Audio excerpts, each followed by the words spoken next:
Yeah. Right. Let me move my screen over. Okay. Alright. Are we all on May's stream? Are we in to the Frog Champs? Yes. Ebat. Ebat gabba Yeah, I gabba. think we're currently Ebat gabba Okay. gabba. Alright, I'll go ahead and intro us as everyone is ready. I'm gonna take that silence as a yes. Yep. Yeah. Thank you all. My brain Well, was yeah. just like, I said yeah, but I don't think they picked up. you know that way where I Don't literally worry. just nodded. Alright.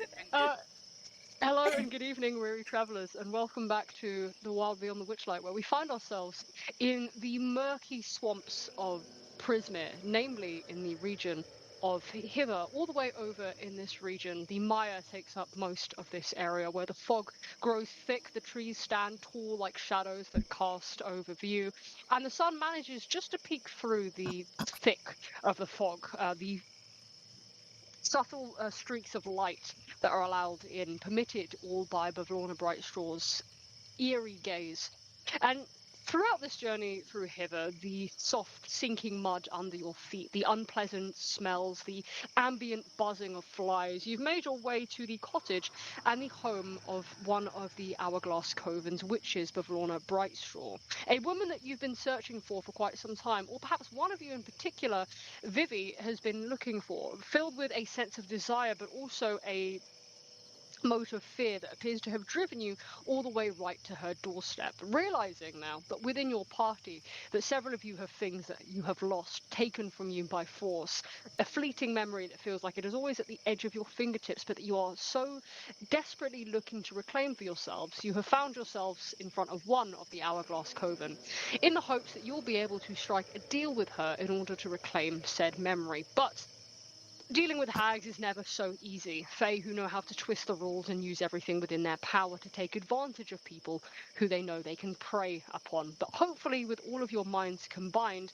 and one of you so innately connected to Pavlorna, she holds a swirling memory within a pristine crystal orb in the palm of her hand. You only hope that you'll be able to put your wits together in order to reclaim back what one of you has lost. And whether it will be such an easy task, we will find out in this session. Why has my music popped itself out? Oh my god. Roll20 is already like, what if I just, yeah, I was like, what if I just pranked you, literally? You doing your intro, god damn it. No, why is it popped itself Claimed its out again? independence. I really don't like this. It's literally, it pops out and then I close it and it doesn't go back into the, oh my god. Screaming, Alright, crying, throwing up. so, that is actually me right now. I'm trying to get back here, and the Lawnlings and Bavlorna are like, no, you can't. No, you can't. Okay. Hold me back, Lornlings. Hold me fucking back right now. All right. So, as you stand in Bavlorna's presence, I'll give you a little refresher of what she looks like if you needed any sort of a Do we have harrowing to? reminder. Sorry, I didn't mean to show you that. I'm not really sure why I did. I Oh. just showed you Good. the map. I didn't mean to show you the map. Oh no, wait, meant this to is pop it cool. out. I don't my think we day- saw this.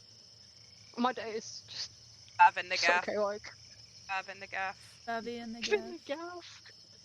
gaff. Right, I'll remind you what this Please hideous take the creature wheel. known as Bavlorna looks like. She's She has the face that makes me want to poke her in the eye. Like Oh my it god, just right? feels like it would make a horrible squish sound. Just to remind you of what Bavlorna looks like, she's a tall, lean woman with a grey complexion that almost looks more resembling a decaying corpse. She's dressed in black with a wide-brimmed hat. Sorry, I'm describing the wrong.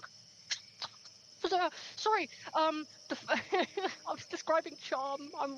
It's all going wrong, guys. That's what happens when I've been away from this campaign for like a week. Okay, anyway. Sorry, you have to All's look at well. her again. Look at that freak. Bavlorna is a hideous woman, more resembling a decaying corpse, and right at home within the swamp. She has these toad-like features, which really doesn't put her far from the what are they called? The court that's outside, the one with the frogs. What is it Soggy called? court? Thank you so much, Oh, you saved No me. worries. So, not looking too far from a member of the Soggy Court. She has bulging eyes and cracked skin. Her eyes almost looking as if they would pop out of her skull, and her skin resembling the drying of mud. She's clad in a shapeless garment and sits on one end of a love seat with her legs pulled up beneath her. There are flies flitting in and out of her disgusting mouth, hanging agape when she isn't speaking. She's currently fixated her eerie dot-like pupils onto Vivi in the corner. Vivi, could you make me that perception check, please? I can indeed. Perception. I'll get On fucked, the orb, if Bev. you will. Oh, fantastic perception check. As staring into this orb, you will notice a couple of things. First is that you are drawn into it in a way that almost makes you dizzy, but like you can't look away. As you stare into the orb, you catch a couple of things. The green trees that remind you of home. There is a blue sky hanging above, the same way that it does over... Oh my god. Are you from Waterdeep? You're from Waterdeep, right? Yes. Over Spoiler. Waterdeep in the spring. Sorry, I was about to say, You're all I was good. gonna put you in the wrong. I was gonna say Elturel. I'm like, why? Beatrix And the first thing Sunbriar I appears. know. And the first thing you will notice is a flash of lilac. That looks a lot like your own skin. It's the same shade and tone, accompanied with white hair that flits about in a distant breeze, just like yours. The scene in front of you is almost calming, but there's a sense of franticness about it as you were drawn into this vision, a memory of yours that she's holding. And it appears to be playing like a movie. It seems to depict a scene that is moving fast and seemingly with a sense of panic about it. It's then that you notice the scene actually isn't you. The woman in it isn't you, it's your mother. Specifically, she has this look in her eyes where she seems afraid, and her pupils are dilated, and there is this look on her face awash with worry. She seems scared, and it's evident in her voice as she appears to be calling your name, and you can hear her saying, Vivi! Vivi, where are you? And it's a distant call that echoes and rings in your ears, and it's her exact same tone that you know she's taken with you her whole life, but there's something about it that seems like she's searching for you. And you can see she cups her hands over her mouth, and she appears to be trying to find where you are. There is no response that meets her as you stare into this orb and this vision of her searching, presumably with your father not too far behind, is met in front of your very eyes. And then Bavlorna closes her long wart-filled? Why was I saying wart-filled? Warty fingers over this orb in her hand. Her blackened nails making a soft noise upon the glass. And she goes to tilt her head at you in a way that's unnerving, where you can almost hear the breaking of her bones as she does so, turning her head at a 90-degree angle. And she repeats the same words that she said upon your entry, and she says, As I said, a memory. Wouldn't you like it back? And she grins at you, closing her mouth as the flies all shoot out in different directions, going to search for rotting food left on several plates strewn across the room, and stares at you in the same unnerving manner that only beckons an answer from you should you want to give one. As she kind of looks into the orb and seeing this like movie like vision of memory and hearing her mother's voice, like seeing that sort of play out and things, like if anyone has kind of just seen Vivi up to this point, you almost see just a shift in her kind of like body language, as if sort of hearing the voice of her mother kind of just makes a sort of quietness come over her, and a sort of like her shoulders kind of like ease and they poise a little, but her eyes just like show a sense of fear that is just different to the sort of fear that she's had up until this point, but it's very like vulnerable and things. She almost like as a sort of hand like reaches out from her side, but her eyes sort of like dart back up to Avlorna, like snapping sort of out of it. And as she kind of reiterates her words from before, she kind of just like raises a brow and goes, Well, it's not free, is it? Dangling that in front of my face. What do you want? She lets out this the very same unnerving laugh that feels like she's just inhaling from her chest before she spits a response back out at you. And you'll hear as a croak from her chest, she just goes, Then you are wiser than most. You come here knowing that nothing is gained without a deal. But if you would like to bargain for it, and you'll watch as her pupils slowly turn and flit over all of you in turn. Or if there is anything else any of you desire, I ask that there are 2 things that you accomplish for me. Now, I won't need you to go very far. Just within my house, some things I would like you to obtain, given that I've granted you the hospitality of my cottage. Once you have done these for me, then we can talk. But I'll be fair, dearie. I always am. Just while she's saying this as well, just want to check, do all of you know where your passive perception is on your sheet? Good question. 10.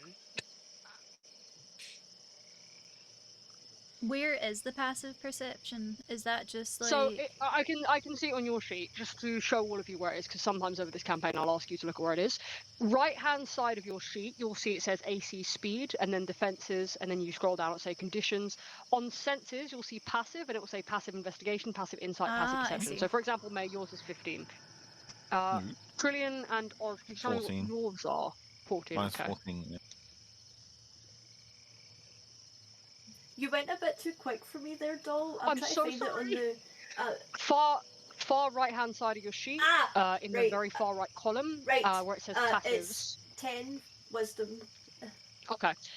Odette and Trillion, as this conversation is happening, you maybe have been looking around the room, trying to distract yourself from the hideous scent that is assailing your nostrils, feeling like it is dirtying every part of your being. Your eyes at some point turn to the tall, lean woman of grey complexion, dressed in black with a wide-brimmed hat obscuring her eyes, with a sinister smile painting the bottom half of her face. You'll notice that the woman who on this map, as we can see here, is called Charmed, sat opposite Bavlorna, does not cast a shadow at all. Bavlorna does in the low light, but she does not. Anyway, that was just a little tidbit I wanted to give to you. Off the back of that, I believe, just to summarise and take you all back to where you were, to Vivi, she said, if you'd like to, she basically said she'll make a deal with you. She's happy for you to bargain. She's always fair, but in order for her to even entertain the thought, because she's granted you the hospitality, and obviously within the Feywild you have the rule of free, and one of those is the rule of hospitality. Usually when someone grants you entry to their home and hosts you there, there is typically the point of return where they would like you to do something back for them. Bavlorna has seemingly a couple things that she wants you to do before she wants to entertain any sort of bargain, whether that be with Vivi or Adept. So please feel free to reply in turn. Sorry, I don't know why I said Adept. I didn't out you here.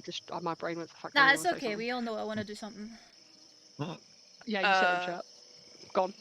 Evie, he kind of looks around the room and just looks at Babylor and goes, "What do you want me to do? Find your glasses for you or something?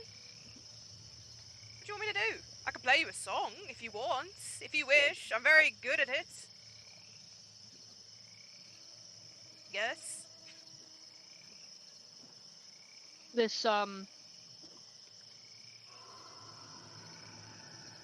smile filled with rotted teeth remains on her face, and her pupils will turn back to you, and she'll say,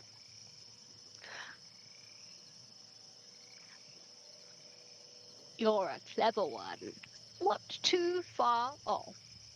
There's something I need you to get for me within my cottage, and something I need you to do. You can stay as your little group, or you can split up if you wish. Nothing in here will harm you, I can assure you that much. And she'll sit up in her chair, where you swear you hear her back click in several places. And did someone give her book back already? I can't remember. She told us to keep a hold of it, so I'm pretty sure CL still has it. I was gonna say I thought CL had it. Yeah, she I think she literally was said- about to give it back to We her. were going to be Yeah. using that as a bargain chip, I think. Yeah, she said by all means Oh, keep yes. it until. Hold on, I'm trying to She'd remember. presented, yeah. I think she said keep it until she basically presented what it is she wanted to say. Okay. Yeah. So she'll continue here. She'll say, it's nothing too major, nothing too troubling that 5 adventurers like yourselves can't figure out. The first is I need you to pick up a package for me. I fancy myself an expert in taxidermy, and I have a crate filled with animal carcasses for myself to stuff. There's a room just round the corner that I need you to bring this crate for me. Just over to my feet is fine. The second is that you probably is observed from your entry into my humble abode that I have a preservation pool on the very bottom floor. Unfortunately, my pool is currently, well, it won't fill with water. The well that supplies it appears to be plugged. I would like you to fix the problem. I'm sure you'll find a way. If you can do those 2 things for me and return me that book of mine, then I'll be happy to entertain whatever it is you would like to discuss. Phoebe will just blink and just look at her and just go, yeah, and when we're done playing male boy and plumber, what do you want after that? Because clearly there is something else on the table. Or are you going to keep that from us until the first stage of your request is done? Given that you'd be repaying me for my hospitality, I would consider that apt enough to begin a deal with one, or even more than one of you. It won't take very long.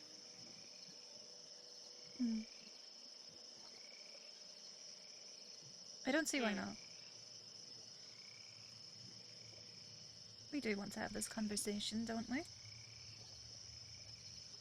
Has she still got like the memory in her hand? Like, is it still like present? Is it still in the room? I would say that she's got it tightly in her fist. Yeah, you can see Mhm. where her fingers are closed over it, but you can still, you would imagine she's still got it there.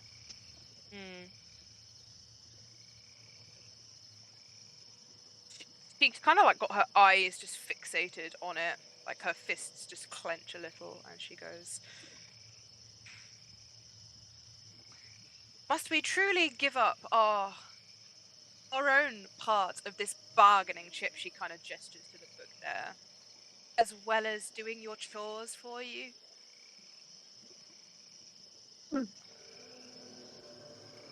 She narrows her eyes at you while you watch her greasy eyelids almost just find their way halfway over her eyes, and she'll say, actually, Vivi, could you make me a persuasion check on the back of that? Indeed, respond. I can. Come on, please, please, please. No! No! Hang on, I don't think I have anything I can do. No, I don't. Oh. You know what? I'll be nice to you. I'll let you roll it with advantage if you want. That's better. All right, there you go. Okay. The runner will look at you and she'll say, I suppose, given that you've already brought one thing that I needed to me, I'll just have you complete one chore then. If you could go down to where you came in and fix the preservation pool, then return to me after, I'll consider that done.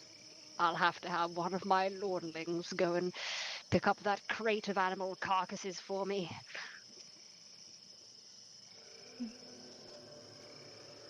Well.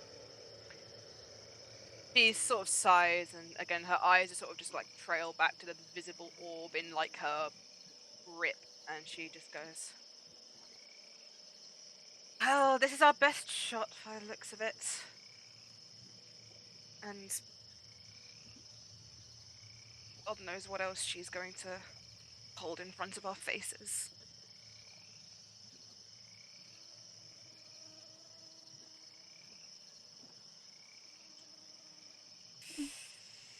It's just unclogging a drain, right? Vivi, like, she looks at Odette and goes, "Yes, and remember the last time what happened when we were submerged in water? I'm sure we can figure something out. Did the prospect of warts over your skin not alarm you?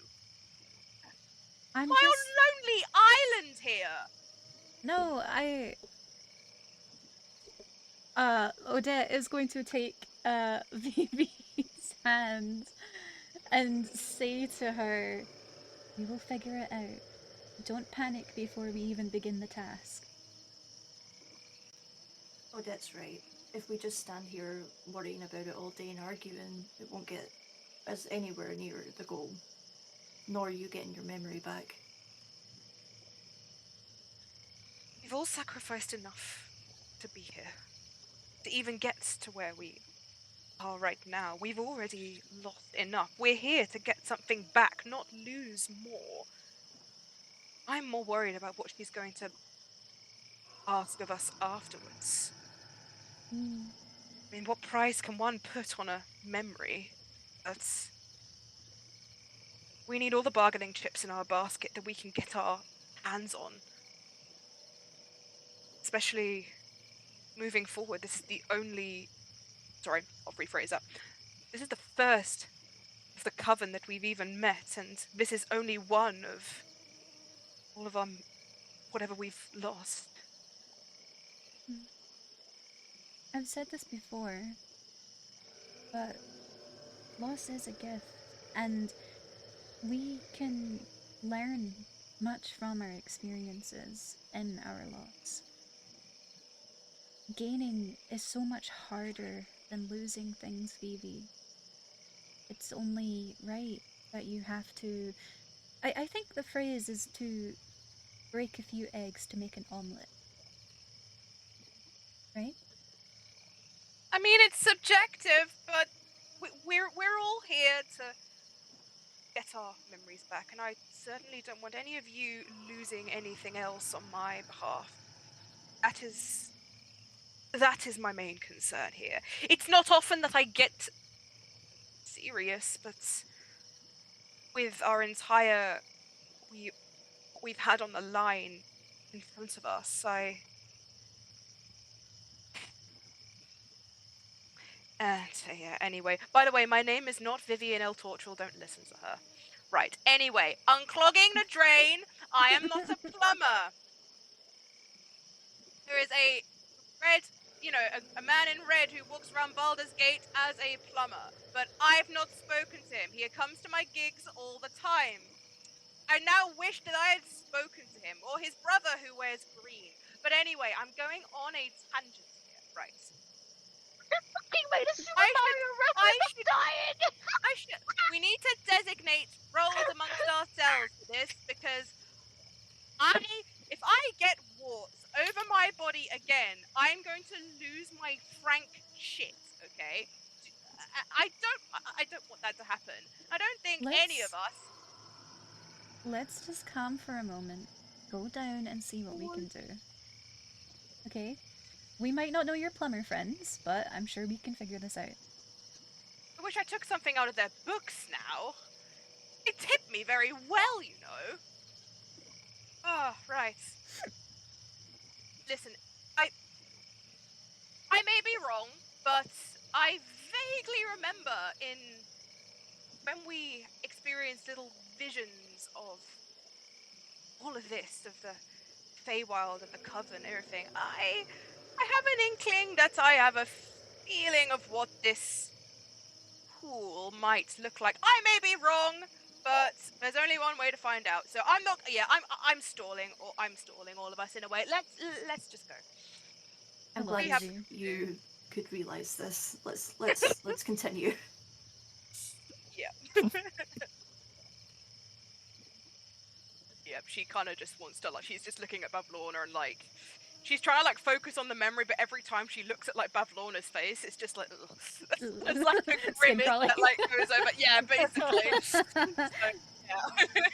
All right. Oz is she'll gonna come up and give her like a reassuring shoulder squeeze and just kind of try and like gauge her to leave the room. And sorry, I'll let Ronnie go on.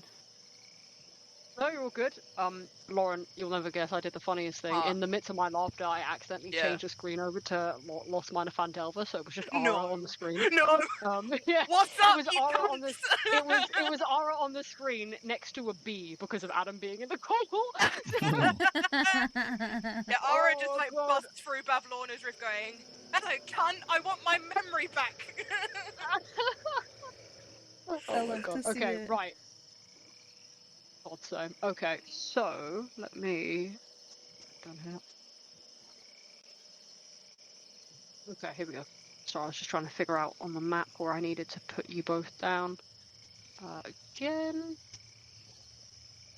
All right, so Bavlorna will extend another hand, and you'll see that it is mottled with warts and just greying and cracked on the back of it. And she'll shoo it in your direction, managing to disperse some of the flies around her. And she'll say, "Well then, I suppose you should get to that pool.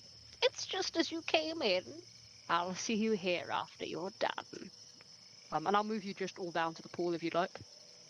Yes. Yes, Indeed. please. Yes, Okay. please. I nearly, no lie, I nearly moved Bavlorna with you by accident. Okay. No, I don't want to right, watch if you it. if you zoom out, you'll see I'll just put you I'll just put you by the pool. Okay, yeah. so you make your way down the very narrow, creaky spiral staircase, scared for your own lives even as you manage to just return back from where you came in. Finding your way at the preservation pool. I'm just gonna check you're actually at the right pool. Yeah, it is that one. Okay. Don't know why there'd be more than one. It's multiple pools, wherever life goes. Yes, I know. Yo, Santa Fox. Alright, so making your way back down, you will see that there is a recessed pool with mouldy clay tiles taking up most of this large square room. Stagnant water has filled this depression to a depth of about 1 foot. Rising from the pool's centre is the head of a stone well that gives off an unpleasant, pungent odour. In one corner of the pool stands a tall, dirty, freestanding mirror in an oval frame, and floating on the water is a large lily pad. So, Bavlorna says that the well that effectively fills the pool is blocked. Presumably here, that the well is, I presume, it's really badly described. The well is this plug bit here. Mm-hmm. So,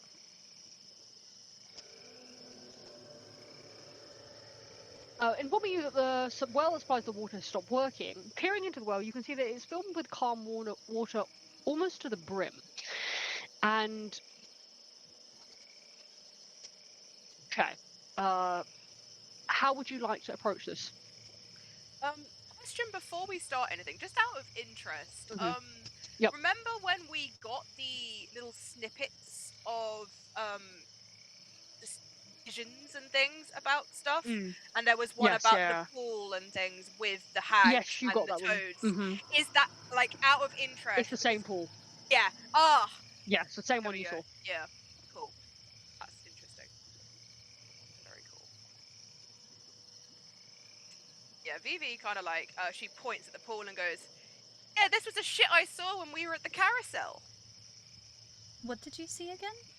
This! She kind of like gestures again to the No, pool. no. What else? What else?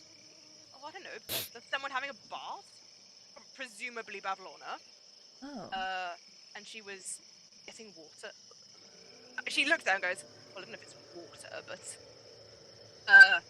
liquid of sorts from this pool, poured on top of her with little ladles.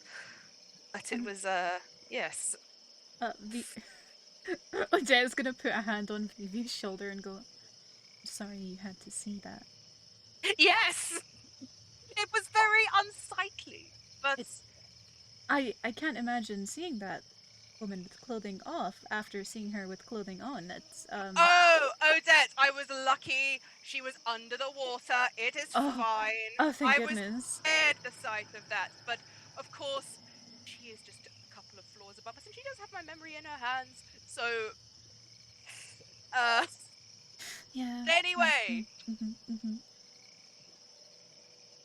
locked pool. Ew. Lauren, I've got a Should we- question in your little Oh. channel just to help Oh, you. yeah. Actually, that might have just not been very clear what that was. Oh. No. Maybe in that case we could Okay, I'm just gonna. get this over with and not have to contend with other things. That's what I'm hoping for. I'm actually curious. Does any of us have the ability to use like is it Mage Hand or something like that? I don't think I have anything like that, I'm afraid. Oh my god, Nope. you know who does? Oh, damn. CL. I'm certain CL. CL has. I'm certain Okay, CL I has Mage can- Hand. On Barbara's behalf, I am happy to have CL go ahead and use her. What would you like the mage hand to do? So I'm assuming that the well in the center is blocked, right? Yes, it is. I was gonna see if we could use Mage Hand to go into the well and pull anything out of it that might be in there. We'll need to try and look and Okay. assess the problem first. Well, that's why I'm thinking, Okay. if we assess the problem with Mage Hand, none of us need to go in the water right away. I was meaning with perception first, May, or something. Oh. You're welcome to make any of you make a perception check here if you'd like as well. Watch me perceive.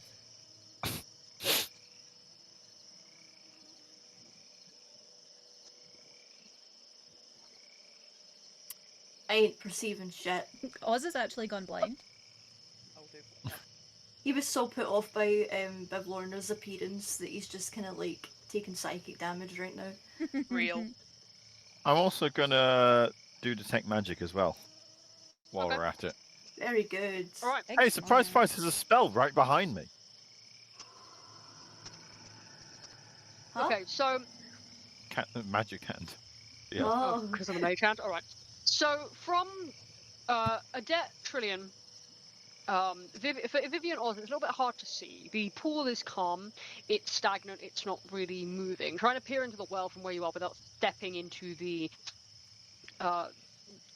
disgusting smelling and looking water below you. It's a little bit hard to see what could be blocking the well in the middle. Trillion and Adet, as for you, looking towards it, trying to peer into around it from where you are, you'll notice that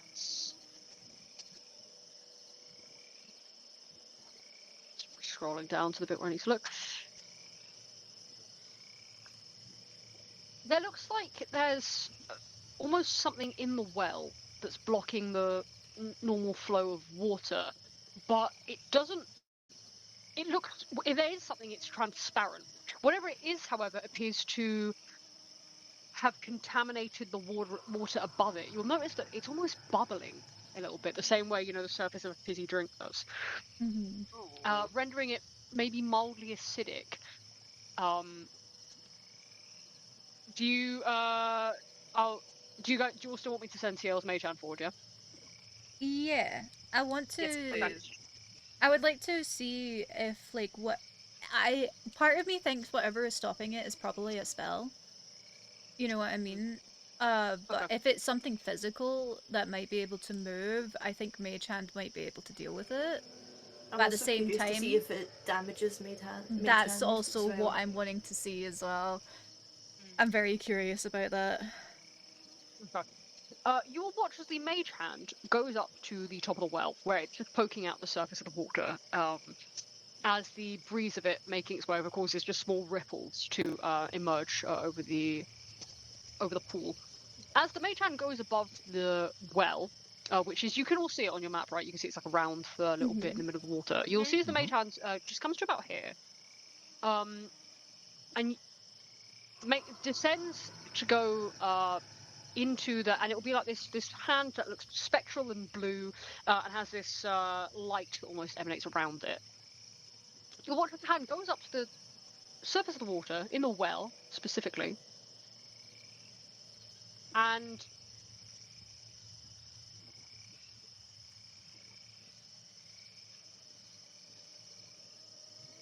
you'll watch as the hand goes to maybe go down the well, and then it almost bounces off something. You'll see it go down, and then it looks like it springs back up, as if something is causing it to rebound up here. And the mage hand, like, it's not got a face, but it turns its back, it turns its fingers back to you and then back to the well, as if it's like you know, if you hold your hand up in a way that, like, you know, you're making your hand talk, it's looking at you and then looking Yeah. back down. Yeah. It's doing that. It's doing that. And yeah, you'll watch as it seems to have just like sprung back up. And it will hold a finger up, just its index finger, and then just point downwards, as if you'd sort of insinuate from this that it appears to be that something is blocking the well. Yeah, no shit, mage hand. Does anyone want to go across to the well?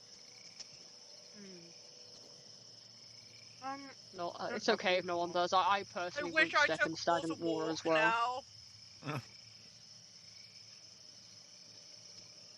Oh. Nothing gets found with detect magic.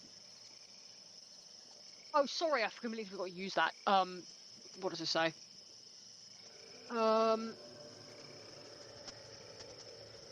Yes, you do. You do get something. I don't know.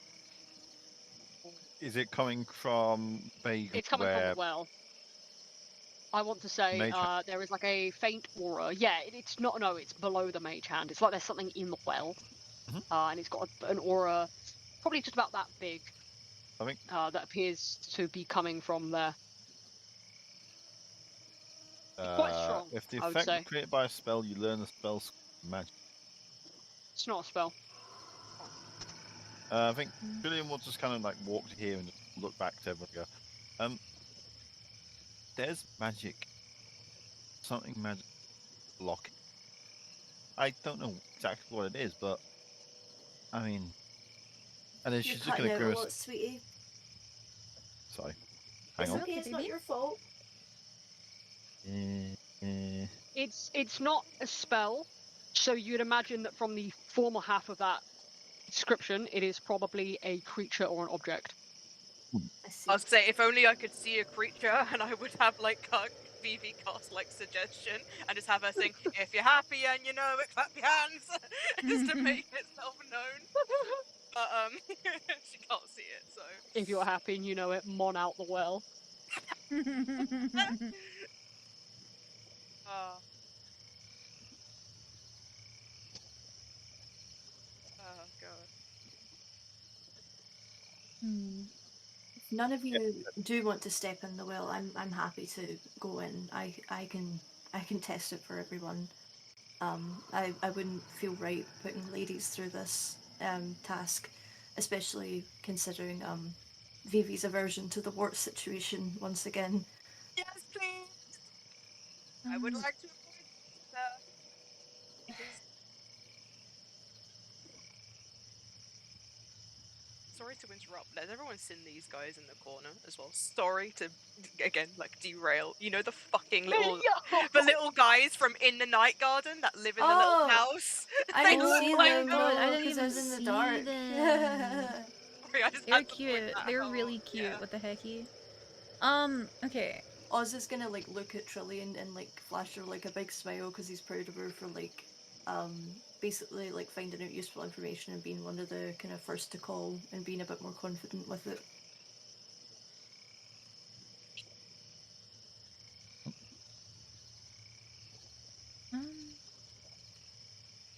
I think we should hold off as stepping in the water immediately. I'm just. I wasn't saying to do so immediately. I just so none of you felt you had to. I appreciate that, Oz.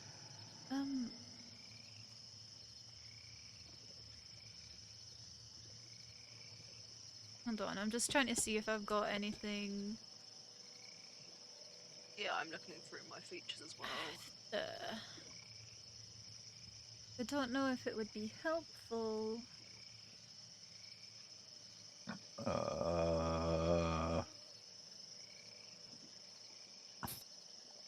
I can make this into a dance party. Hmm. I could Shield of Faith Oz, but I don't know if that would stop him from getting wet. It wouldn't, I didn't think so. but it would give him more AC. Oh god. Is that something we need to worry about? No, maybe, don't know. uh... I think I'm pretty useless other than being like a sacrifice or meat shield right now because I can't really see anything on his sheet that would be Yeah, helpful. same.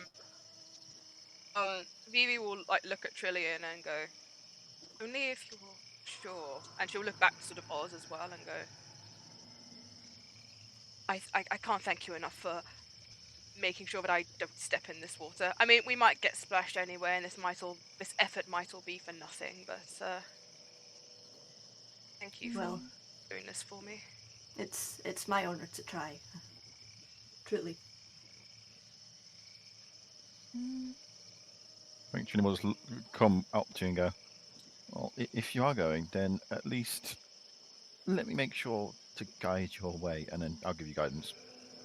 That will drop detect magic, but you for a minute you've got that for any ability checks. Yeah.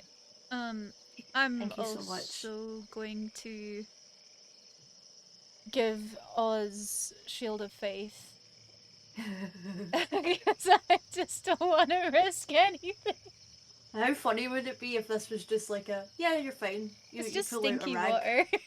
Yeah, We never know. You never know. that's the thing with D&D. It's like you either underprepare and it fucks you over, or you overprepare and it's nothing. Like that is just what it is. What it is in D&D. What are the light levels like in this room? Is it like? Because I know that when you said when we first came in that it was quite not very nice. Because if Yeah, my dancing lights can increase the visibility and things, I might cast that for a bit.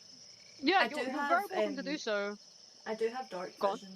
If that is any use, you might be able to save your points or whatever if you can. Oh, it's just a cantrip and things like that, so Oh, okay. I wouldn't lose any spell slots, thank goodness. Lauren, you just said cantrip like Diapia, and it's killing me. I know. Cantrip. Cantrip. Right. It's. I want to say it's very dimly lit in here. Dimly mentioned. Only because the light is coming from outside. So if you want to cast a dancing light over like the middle of the well, you're very welcome to do that. I will actually say that. I'll give this. I'll say you this much. If you cast dancing lights over the well, then Oz is going to walk over to it. I will give Oz an advantage on the check that I'm going to need Oz to make.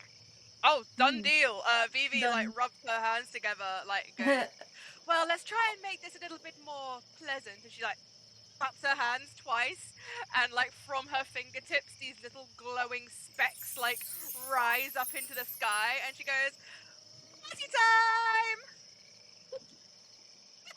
With like nervous laughter. I love her. Thank you, Phoebe. Oz is going to take off his cloak and just kind of like roll up his sleeves on his right arm. His gauntlet in his left one stays gloved and folded down, and he just kind of braces himself to start the journey into the pond, having a little bit of a hesitation when he lifts his foot to step in, taking a deep breath, and then just taking the plunge of putting his foot in first. Oh, my boy. I'm scared for you. I'm scared as well. I'm so scared for you. Oh. Hey, there's only one way to find out, am I right? He's so brave. Okay. Oz, you managed to wade through this stagnant water. The smell is revolting. It makes you almost want to hurl. You might instinctively put your hand over your mouth. It's very unpleasant, and it only seems to worsen as you disturb the surface of the water. As you walk up to the well in the middle, I would like you to. Right, here we go. I would like you to make me a nature check with advantage, please. And you also have guidance off Trillian. Okay. So you've got advantage off Vivi's Dancing Light, and then you'll have an extra 1d4. Yeah, I'm just trying to see if I need to click it to give myself advantage, or will it just naturally do it? I believe on the top of your sheet there's a little thing that says advantage, and you can click that, and it's like a toggle. I think if you click that, sorry, yeah, that'll. No, I we're good. forgot about that bit. Honestly, so do I, because it's so at the top. I almost don't look at it. Yeah. Okay. All right, and then you can roll me an extra 1d4 to add to that, if you'd like, or Adam can roll it, or. Would you like to roll it, Adam? Okie dokie. Go on, add your Well, guidance. that was a mistake. No, that's all. That's all right. That's actually the exact number I needed to be able to tell Oz what you can see. Right, Oz, Let's as you go. make your way through this water, you feel that this slimy water just almost clings to like your trousers through your armor. It's very unpleasant, and you can feel this smell beginning to just seep its way into your bones almost. As you come into just near the well, you actually feel your skin start to tingle uncomfortably. Yeah, you don't take any damage from this, but you could probably ascertain, and you've maybe read about these in stories, or maybe you've faced one yourself, that something akin to a gelatinous cube might have lodged itself in the well because these creatures typically turn the water around them acidic. Oh no. Not a gelatinous cube. It's going to be even funnier when you see it because it's not even a And cube. over. No. Oh. No fucking way. Gelatinous Yeah, round you're going to man. laugh. And no You're going to flashbacks. laugh. So, God. can he see this thing clogging the well? So, because it's transparent, and it's not moving nor attacks, you can't see it, but you imagine that the water that looks like it is in the well, probably the gelatinous.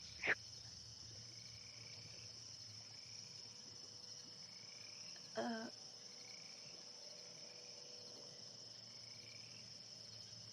Did everyone cut out? What is that, Oz? Oh, sorry. It sounded like the audio for Ronnie cut out. It didn't sound like Ronnie had finished No, speaking. it was me laughing. I was just saying the water that you can see in the well that looks like stagnant water is probably the gelatinous cube. Okay. Oz is gonna kind of you're gonna see confusion, kind of on his face. He furrows his brows at the thing, that kind of baffles him before turning back and looking at the party again and just kind of shrugging his shoulders a bit before he tries to explain what he's seeing. Oh my goodness. It appears to be something transparent, but let's see if I can dislodge it, I guess. And he kind of not as confidently takes out a dagger from his hip and goes to. Sorry, all the spamming in the chat. I'm confused and a bit distracted. My bad. Sorry, we're just shitposting. It's okay. It's okay. And he's gonna jam the dagger in between the creature or the where he would think the edge of the water would be and the edge of the fountain top and try and start to kind of make a lever motion with a crowbar but with his dagger instead. Okay. You'll watch as you go to try and put this dagger in, that as it sinks through something which looks very almost jelly-like, that suddenly as you go to put your hand in, the dagger, at one point, you almost lose grip of it, perhaps with how slimy the water here is, and you feel the dagger just get sucked in, almost like a vacuum, into this creature, and you'll watch, and there's no better way to describe this, unfortunately. Everyone in chat as well. Does everyone know those, this is so funny, I can't even say it. And does everyone know those toilet pods that you put on the side of your toilet, and they're you literally press them down with a lever, and they come out, Yes. and you put them Yeah. on? Right, that is literally how this thing is coming out the thing. I don't have a better way to say it. It's quite literally like a cylinder coming out of a well that's transparent, but it looks like jelly. And there's no serious way to describe this. And as this dagger of yours gets on it, Oz, you'll watch the water around it begins to just ripple out as it is shoved back into the pool, and you'll watch as this I can't take it seriously. this massive cylinder of jelly just seems to emerge from the well. With that, as you watch your dagger get sucked into the body of this creature, as you manage to just pull your hand away, everyone roll for initiative. Where is it? God. No fucking way! It looks like a fidget toy. Why That does it look like a Lauren, fidget it's an Ooh. ice toy? cube. Lauren, it's an ice No, cube. it's just an ice cube. It's supposed to be a cylinder. Oh god, this is so funny. Right, anyway. It looks like my fucking Nido fucking. That's what I mean. Oh my god. I thought you said ice cube, not nice No, cube. I said nice cube. I mean, it looks like a nice cube and an ice cube. Oh my god. Here All we right. go. Oh Jesus. Oh my god, man. There was no, literally, there's no way to describe this. Like, imagine We're this doing thing the 3 pushing times itself out. table. Oh, should I take advantage of, or have I still got it on me? Like, No, it was just advantage for the roll. When Okay. you made the nature check. just put it back to automatic. Sorry then. for interrupting, Ronnie. What were you saying about the cylinder? You're so fine. There's no serious way for me to describe it. It literally. Oh, I need to go and look at what those things are called, because in my head that's how this thing came out. All right. Oh, Well. Lord. Anyway, as this this gelatinous cylinder begins to rise out of the well, springing itself up. As you watch as several things have seemingly become encapsulated within its transparent, gelatinous body. We will start the combat here, and we will go straight to Oz, which probably makes the most sense. Oz, what would you like to do? Oh God. I think because he's been a bit taken off guard, he's gonna like stumble back a bit at first, having seen his dagger like completely like absorbed into the creature and just managed to pull his hand back, like you said. He's immediately going to reach for probably his sword on his person, just thinking quickly on something like that rather than preparing a spell, just because it's happened so quickly. And he'll go for his longsword strike. Think like this. Whoa. Whoa! Oh, Yo! nice. Oh my goodness. Let's go, Al. Let's All right, fucking yeah, that is a go. hit. If you go ahead and press the crit damage on that, we'll see how much that's doing. Come on, Oz. Hit the cube. Huge. He's annoyed. He's got really long, pretty white hair and a big braid, so he's kind of annoyed at this, honestly. And he feels pretty grossed out. But I feel bad because all I can think of is like those like ecchi animes with slimes and stuff, and I'm just such a degenerate person, honestly. No, for No, real, for real. You don't understand. My time. Now I have to draw him well, like that. That time I got reincarnated as a slime is one of my favorite animes of all time. I got That's Rimuru such a Crush in my fun room, one. so don't worry. I'm right there with you. Okay, Oz, is that your turn? Yeah. All right, thank you very much. Okay, this is hilarious. Thank you. We go to you with it. Oh shit, okay. Trying to. Odette's gonna move so that Oz isn't in her firing range. And she's going to. Do I have any fire spells? Actually, 2 seconds. Yeah, I've got Sacred Flame. Let me just double check. Target must succeed on dexterity saving throw or take 1d8 radiant damage. Target gains no benefit from half cover or 3/4 cover for this save. Is that fire or is that just like godly flame? I don't know. It's radiant damage. So yes, Right. technically godly flame, I suppose. But you can make that look in your description whatever you'd like it to. Doesn't necessarily have to be this bright flame. I It could want be to something a melt bit the more cube. purple. I want to try melt the cube. Melt the cube. It will have to get higher than DC 13 on dexterity. Okay. Well, What the fuck? that's Oh, well, okay. You are gelatin. you are That's jelly. crazy as well because the cube is has got a -4 to dex. My What fucking the hecky? That's actually so funny. hell. That's great for me. You know, that was really good. I'm gonna end my turn. No I problem, can't okay. really do anything else. Oh. Oh. Thank you so much. All right, thank you. It's your turn, Vivi. Fucking hell. No worries. So first thing Oh, I'm this gonna is so do funny. is I would like to use a bonus action to cast innate sorcery, please. Yeah. Because what Vivi is gonna actually do, she is going to step up onto this very small stage of like a little like balcony, behold this cube in front of her, grab her flute, and play this little like wistful melody through it.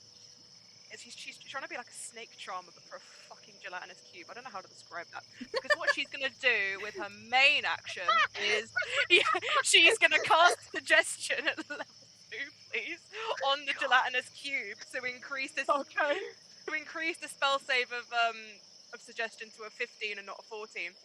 She's going to just play the flute and then cast out going, "Ooh, behold, gelatinous cube! We mean you no harm. Calm down. Calm Wait, yourself." what suggestion are you giving to it? So as per your spell, Oh yeah, shit. you must you can say you can say fetch the key, or you can say stop fighting, leave this place, and don't return. Yeah, okay, so she's kind of like just jazz herself up to behold it. Ignore what I said just there. I forgot about the 25 No, word no, thing. you're all Make it good. You can very still say clear. that. You can still say Okay, that. I'm just trying to make sure that I'm not doing it in over 25 words. She's going to go, "Behold, gelatinous cylinder! We mean you no harm." We mean you no harm. Okay. All we request is that you leave the pool and we will not attack you. That is 23 words. Yep, well done. I was counting that as you were saying that. All right, Well well, let's see. done. Okay.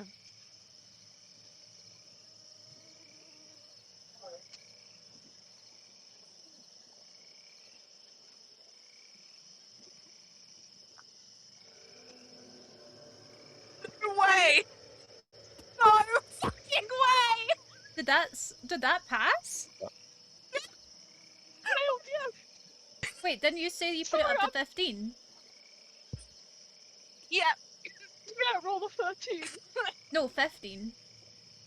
No, it What do you rolled mean? 13, so it failed. It rolled a 13, so it failed. Okay, so it worked. Even if it didn't Yeah. have Yeah, advantage, it would have failed that's as what well. the turn order's done. That's hilarious. That's so funny. What the hell? Right. And I just spent all that time doing this. Okay. Really well done, Spectral Weapon. I was about to use that on my turn. You know what? You know what, Lauren? That was so Yeah. fucking funny. Take inspiration, please. I'm dying. Okay. Yeah. You'll watch as this cylinder. I need to play the SpongeBob music for this. You'll watch as this gelatinous cylinder. You'll watch as Vivi's words will carry through the air in this like almost like light pink light. The dancing lights are still spinning and manage to engulf it. They will coalesce around the cylinder, giving it this rosy hue, and then it will immediately just walk around Oz. It will just but it can't walk, so I need you to imagine that there is a gelatinous cylinder. Imagine a jelly on a plate, and then the way it looks when you move it off the plate, it's doing that, it's sliming, okay? So when it just come out fully, go past Oz, and it will go up the stairs. And then, Oz, you'll see that the cylinder will rotate 180 degrees towards you. It's a little bit hard to tell because it is a cylinder. And then it will spit out your dagger in your direction. It'll pass it to your handle first, as if to say, take it. I was just It's gonna gonna- like really confused and just be like, thank you. Okay, and then it will slime up the stairs. Wait for you to move, Vivi. It'll come out here. And then you'll watch as it goes to go past you, Trillian. And obviously it's it's quite a large cylinder, and it's noticing that there's a window near you. There's an open one, and you'll watch as it compresses itself down.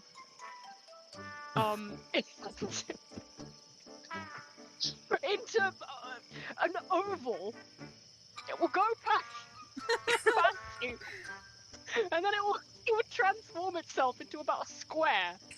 And you'll watch as it like it just pushes itself out the window. And you'll watch as it struggles a little bit. There's a little bit of resistance. You'll watch as a bit of the stagnant water around it. It really doesn't smell very nice. It's quite unpleasant. It's taken the repugnant stench of the water with it. You'll watch as the water just seems to like slide down the window. You imagine a little bit of slime as well.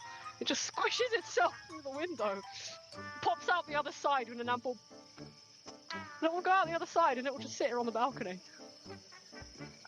There you go, well done. It's like combat over. I think Philly's gonna blink and just go, I'm actually tired. what just... Weren't we supposed to... What? It How? worked, and What worked? you know, whatever Vivi did. Well, what did Vivi do? Vivi's just stood Ask there at it the edge of the nicely. pool, like her hands are in the same place. She is just stunned. Like she is like her eyes are like. That Oz looks rarely really works. uncomfortable, like a wet dog, and he's just gonna be like, I don't care anymore. I'm just gonna, do you know what? And he just kind of like silently starts like walking out of the pool, and he just, his shoulders are like tense. He's just kind of like uncomfortable, clearly. Vivi is gonna like step up to sort of the balcony and offer Oz a hand and go, yeah, get yourself out of there. That it looks disgusting. It smells vile. This is gonna take forever to wash my hair. And We'll especially wash your because hair. he's commenting on promise how you. long his hair is. He's like, oh We no. will wash your hair, sweetheart. Let's get you out of the pool. Get that disgusting water off of your lovely shiny armor, and get you out. Well, at least it wasn't a waste if I could stop you ladies having to do it. I love Oz. And Oz is just gonna thankfully take her hand and get out of the water. I don't know how I did that. I'm going to be quite frank with all of you here. I have absolutely no fucking idea how I did that. I'm just glad you did. You were the I'm one glad panicking. I did it too. You Yes. were the one panicking. Yes, it's a- While this is going on, you'll notice Trillian is just watching outside the window, just looking at this cube just sitting there. She's like, it's just sitting there, menacing. Well, it's not our problem anymore. Whoa! I didn't ask to be on top of you to be on top of me just yet. Whoa! I just wanted to see Hello? the cube. I just wanted to see the cube. I just wanted to see the cube. I'm Maybe, just like- Oh, yeah. curious. Does anybody question, have the spell friends, perchance? Yes, I do. Can you befriend the Oh, cube? God. Yeah, I can actually. Just one very quick question. The window, is it low enough for a dead to look through? How dare Vivi you? will just pick her up. Vivi will just Yeah, pick her up. no. You can definitely see out of it. I'm sure I I was can. hoping Trillian would just pick her up. So Okay. she could see. So I'm. You know what? Sorry, I'm making a meme right now. I'm really proud of myself. You'll see it in a minute. I had to. Right. So you. I've never had something this funny happen in D&D. I don't know how to act. You right. Vivi, you can go ahead and cast friends if you want. I will was give you the gonna say. warning. If friends Okay. fail, the cube might start attacking you again. But if it doesn't, you will have a Jadanis cube as friend. Well, I will So, say. it- Well, do you want to know something funny? Because I've just read something. The target succeeds automatically if it isn't a humanoid. That's so good. That's so good. Please look at me. Please look at memes. Everyone.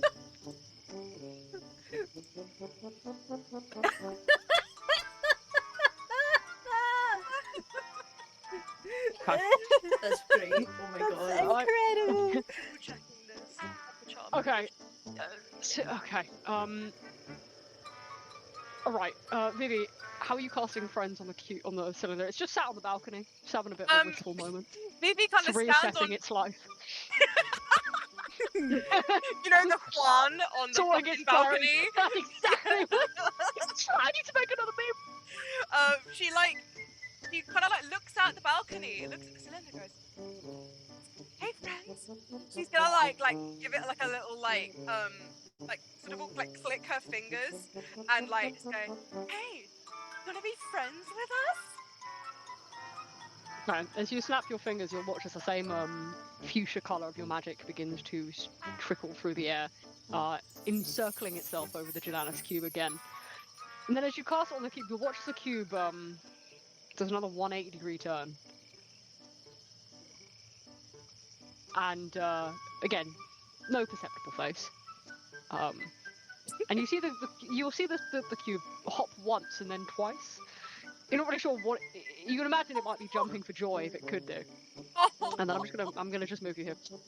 And then you'll see as this happens, you'll watch as it squishes itself up again to form a square, more like a rectangle, really. And it will squish itself through the wind. It's back. It will push itself through, and it's still carrying this horrible stagnant stench with it as it comes back through.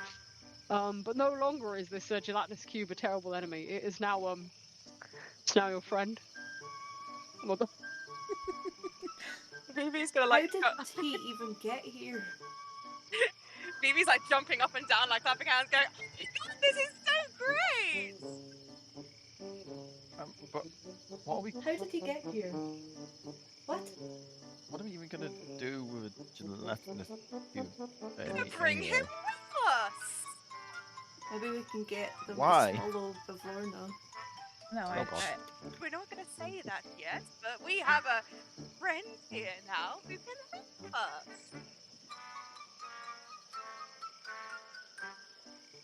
She's like gesturing towards it, going like, "Come on, this is sick."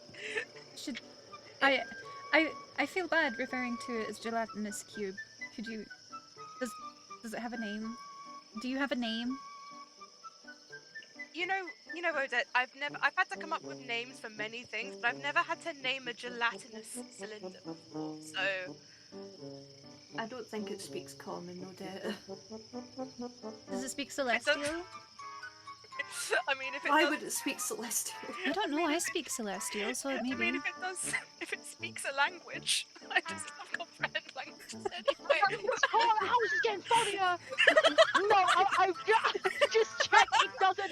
The gelatinous cube can't speak any languages. Also, please look at memes. I'm actually dying. This is an average bard experience. Oh, Lauren, this is actually Lauren. This might be the funniest thing you've ever done. It really is, actually. Oh, I'm actually in fucking tears. Oh my god.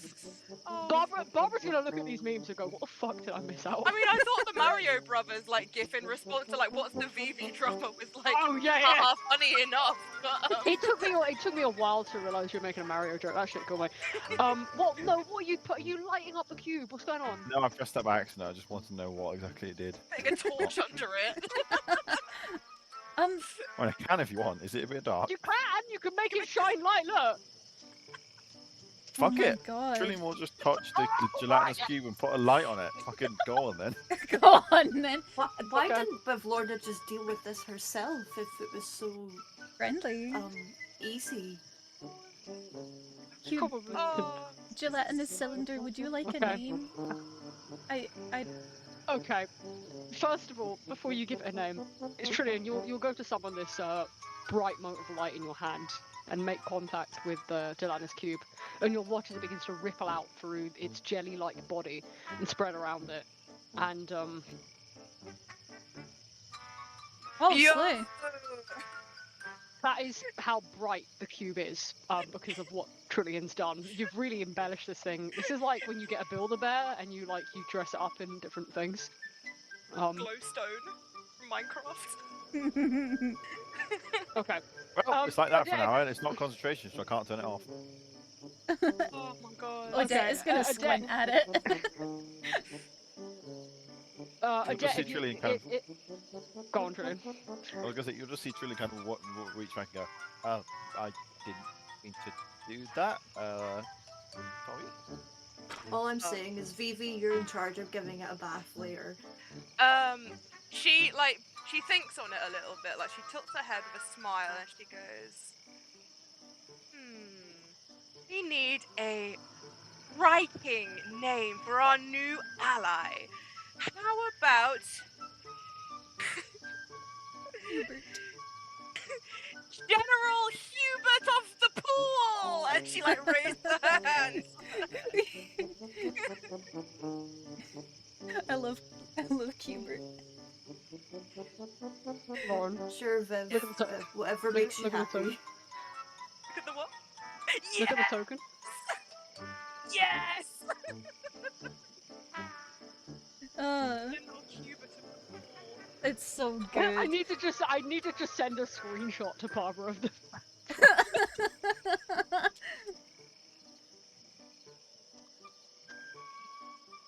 I'm gonna tag her. All right. The cube will bounce once and then twice into the air, making a. God.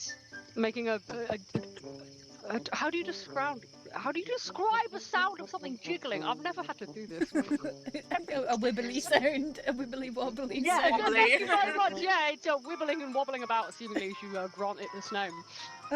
Anyway, I don't think any DM in the history of running this campaign has had to has had this happen to them. So thank you for teaching me that.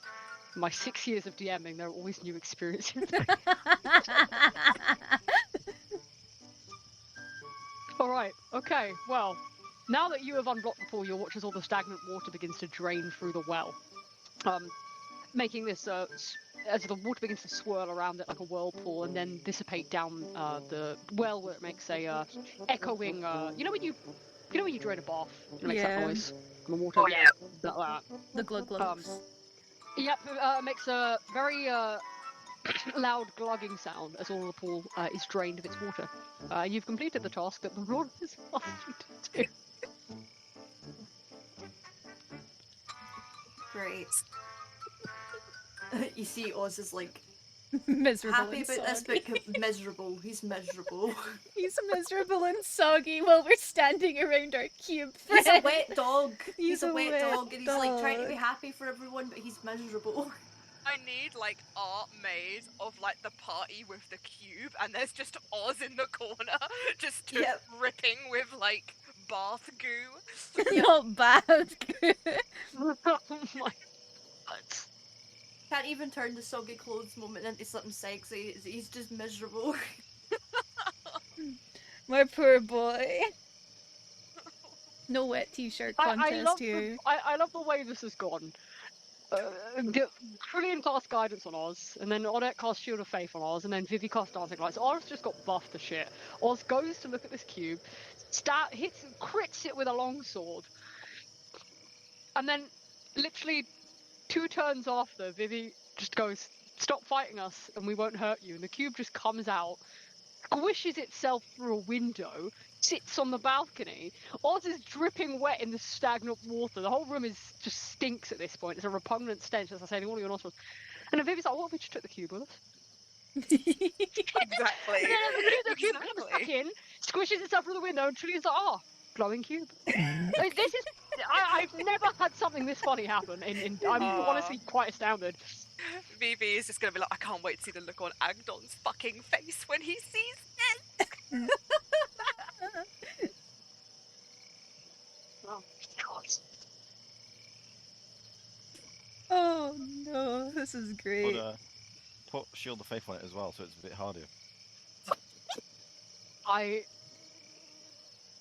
I think, from what I've heard, there's a real possibility that gelatinous cubes exist in the world of Men His Fate. And I just want you to know, Lauren, if you ever get given an oracle vision of one, I'm not going to be able to stay in character. Not that I ever do, but I swear to God, if this ever happens, I know they exist because someone mentioned one once, I'm going to pee my pants in the middle of the field. I will piss myself. Yes! Right, anyway, God damn it, this is so funny, I'm actually reeling. Right, now that you've recruited General Cubit of the Pool and you've managed to drain Bavrona's... What even is this? Preservation pool, as per the chore she set you. Would you like to return back to her and make a deal? I don't know what to say. Absolutely. Yeah. I'm going so downstairs. curious to see how she's going to react to the fact that we just made friends with the cube that was blocking her pool. Oh god. The man picture is actually killing me. Yeah, I same. keep looking at it and it's. Oh my god! Right. Okay. Um.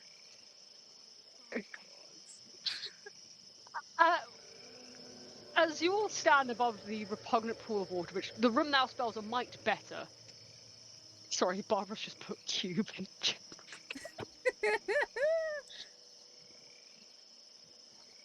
Cube? Friend cube. Oh, we're not gonna fight them. You decide, even as the Oz's effort in managing to step into this stagnant pool were not in vain, as you've acquired a gelatinous cube as a additional party member, and I'm really lost for one. As you have Cuba in tow now, having successfully completed the chore for Bavlorna, you head back up the stairs, which is a little bit of a chore for Cuba, I won't lie. It's a bit of an issue getting a gelatinous cube up a very narrow, creaky set of stairs, but you'll watch as they almost turn into something a bit more water-like. And I'm going to use a terminology here that Lauren used a while ago, where it steps over the stairs like a rainbow, and it just managed to arch itself. Oh my god, like a slinky. Stairs. A slinky God, going that's up exactly what I was. Yes, that's Yeah. exactly what I'm imagining. And you managed to, with Cuba in tow, make. Oh God, he's bigger than the room. Can we shrink him? Make. It's just. Why, it's just. Yeah. We're gonna have to. Yeah. We're You make gonna your way have up, to. into the room, opening the door again and finding your way in front of Lorna, whose smile full of rotten teeth etched in her face almost just droop as you come into the room with a gelatinous cube in tow. And you'll watch as Agdon's mouth just falls agape. And the figure next to Bavlorna puts down her teacup and saucer. And both Lornlings in the room will turn their gaze towards General Cube at the pool. And you'll hear Bavlorna go, What is that? His name is General Cubert of the Pool. He was blocking your pool, but he's our friend now.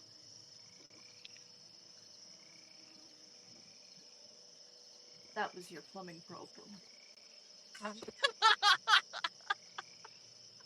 Oz is like got his arms crossed on himself. He's like kind of holding himself. He's a bit cold, and he's just kind of like, I don't know, like a drowned rat look to him. Bavlorna will look at Charm and turn her gaze. She honestly just looks a bit speechless. Turn her gaze back to the five of you and say, Oh, well then, aren't you clever? But your intelligence will be rewarded. If you could just pass me the book, please. and Danny. CL will go ahead and go, what's up? I can't see Bavi. I'm still What do you in mean? the I've pool put room. you in the room. I'm still in the no, pool just room. go up. Refresh me. I've had to do that a couple of times, but it's just not loaded when we've changed Oh. maps. So just refresh your page. I got it. Thanks, babe. No worries. And looking a little bit stumped for words, honestly, she's probably pulling the face that's on her token. CL will hand her back the book. Bavlorna's big book of bad things, as it's so scrawled across the front in the falling apart leather-bound tome. As the parchment pages are full of dust and seemingly beginning to curl with age. She'll take the book back and she'll blow the dust off the top, and she'll put it beside her on the love seat. And she'll turn her head back to you then and say, Well then, Vivi, quite the intelligent girl you are. I will entertain the bargain as I so laid it out to you then. A deal is a deal, dearie. I would be bound by this as much as you would. So as long as you are still willing, I will tell you what it is I would like in return for your memory back.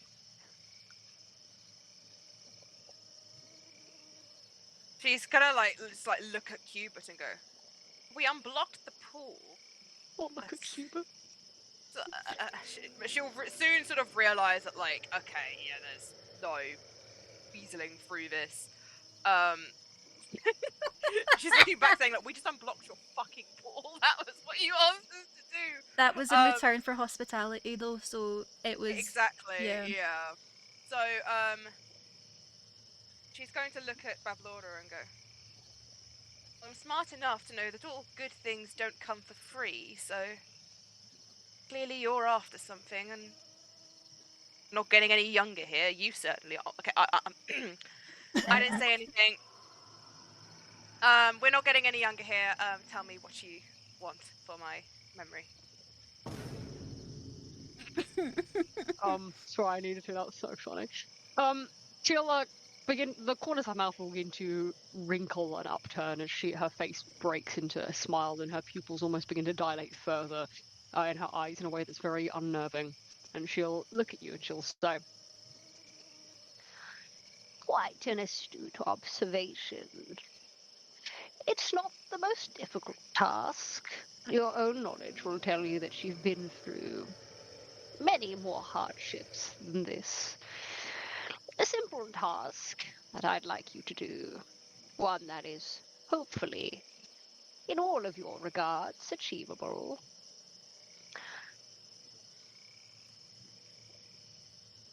I will give you back. and she'll just rotate her wrist in a way that you just hear a slight crunching of her bones, and you'll watch as your memory will appear again, glistening and dizzying in her palm again. And you can see it poking through the gaps in her fingers. And she says, I will return to you your memory.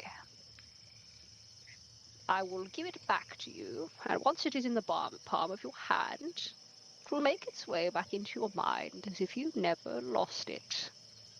But I will give this up to you on one condition. I would like you to steal a portrait of my older sister Skabatha and deliver it back to my cottage within 8 days. I will give you 3 pieces of information, if you would like to agree on these terms. And if they are so menial to you, we can shake on them. What say you all?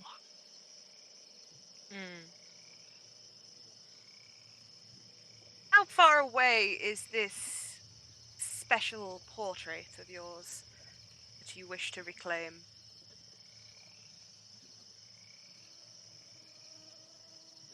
she blinks her eyes once and twice at you and says, My sister Skabatha is all the way over in thither.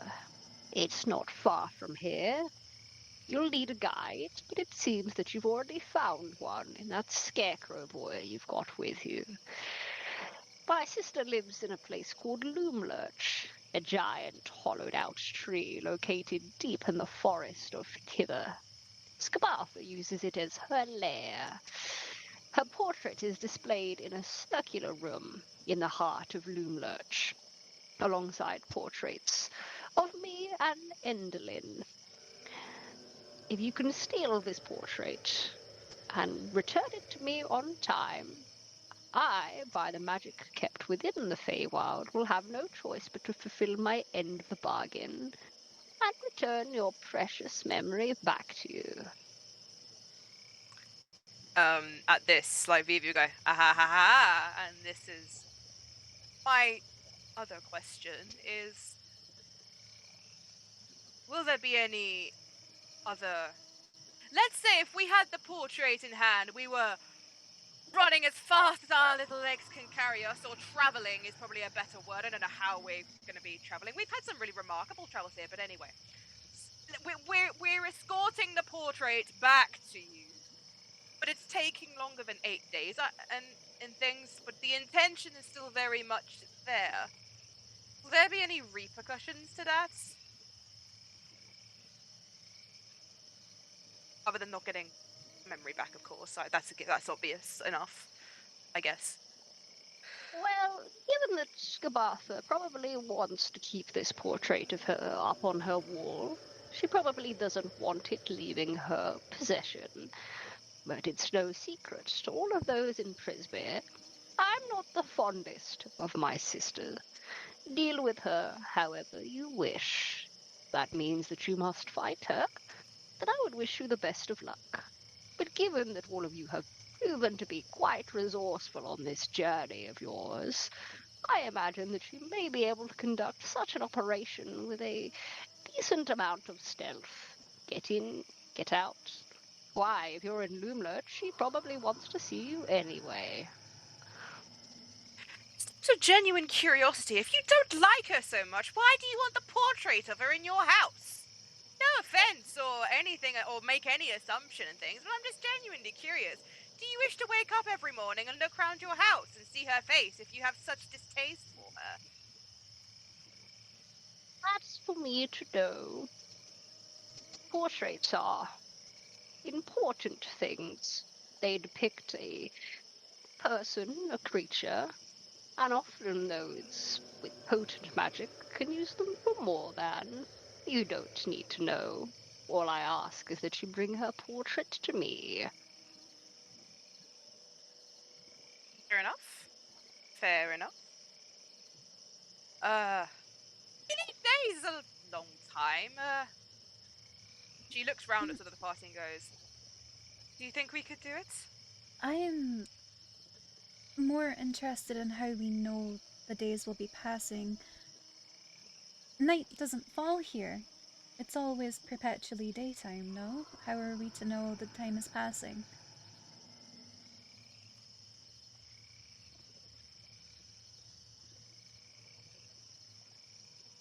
She'll turn her eyes to you, at her beady pupils flicking to look at you, and she'll say, "You've got that guide with you. I believe his name is Clapperclaw. He is not made by me, but one of my sisters. He has an acute way of being able to tell the time. He knows this place as well as I do. As long as he's with you, and seemingly is very eager to be your guide, I'm sure that he will be able to keep a track on things. He's found a good way to do it."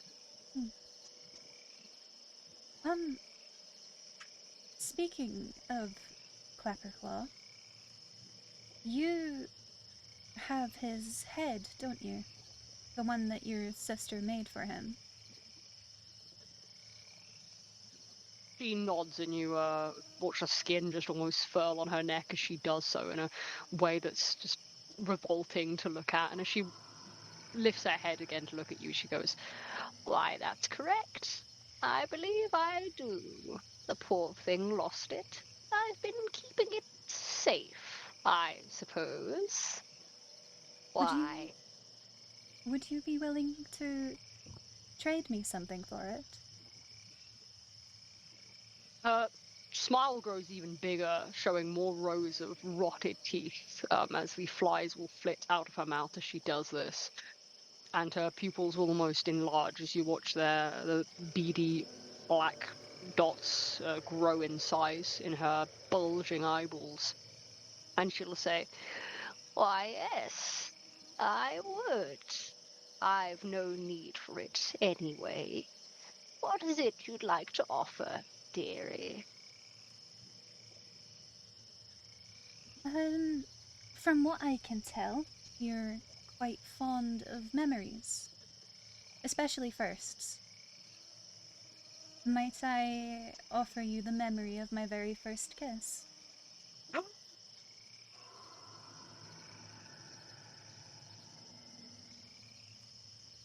the fuck?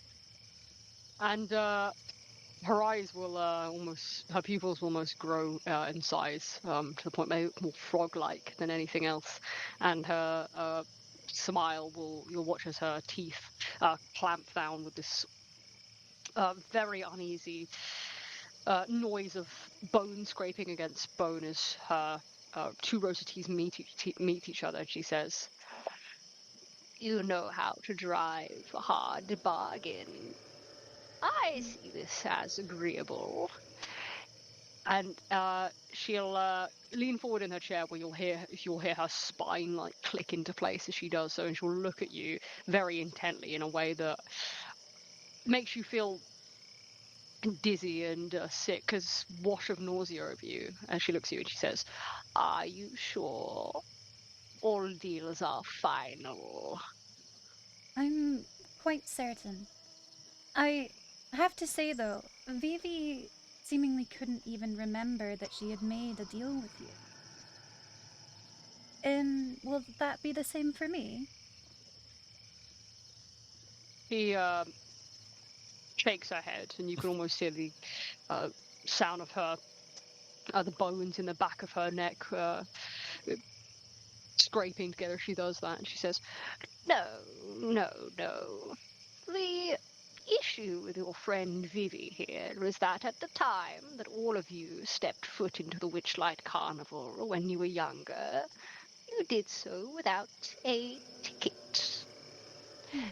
By rules of the Fae, when something is taken, that is, a trip into the Witchlight Carnival without a fee paid, then the fee will be taken from you. It wasn't a deal so much, dearie, as it was equal exchange for the fun day I'm sure you all had back then. There's no problem, really, with this deal. You'll remember that you made it with me. It will just be your memory that's gone." Right. Okay then. May I see Clapperclaw's head? Um, she'll blink twice at you and says, "No, you've treated my house with a sense of kindness so far. And given that I'm sure you are all read up on the rules of three that we employ here, I think I trust you enough to go and get it yourself." And she'll let me just check where it is actually. Moment. Where is it? I gotta look for where it is. Her house has, I'm not even joking, to tell the four of you, her house has 20 different areas in it. So I'm looking Seriously. for which one it's on. Come on, where is it? Okay, it's in the very last one. She will, uh, where is that? Okay, cool. She'll extend a long warted finger upwards, and she'll say, "See those stairs behind you? Mm-hmm. That leads to the room of my ward. I'll even give you the key. If you'd be so kind as to go up into the room and fetch his head yourself, you can return to me. I'll pluck this memory from your mind, and we can shake on it." All right. That sounds good to me. Um, Odette will hold her hand out for the key, basically. Okay. You'll see she goes to take something from. Where is it? I need to look at a picture of her. Where are you? Between the several tattered rags that she appears to be wearing, she'll seemingly go to extend a long, warted finger into one of them, and she'll pluck out a key. She'll like tug it free, and it's a rusted iron key that it's no bigger than one of her fingers really. And Mm-hmm. she'll extend it out for you, and you'll hear like the bones in her arm click into place as she like almost rotates her arm towards you to hold it out to you.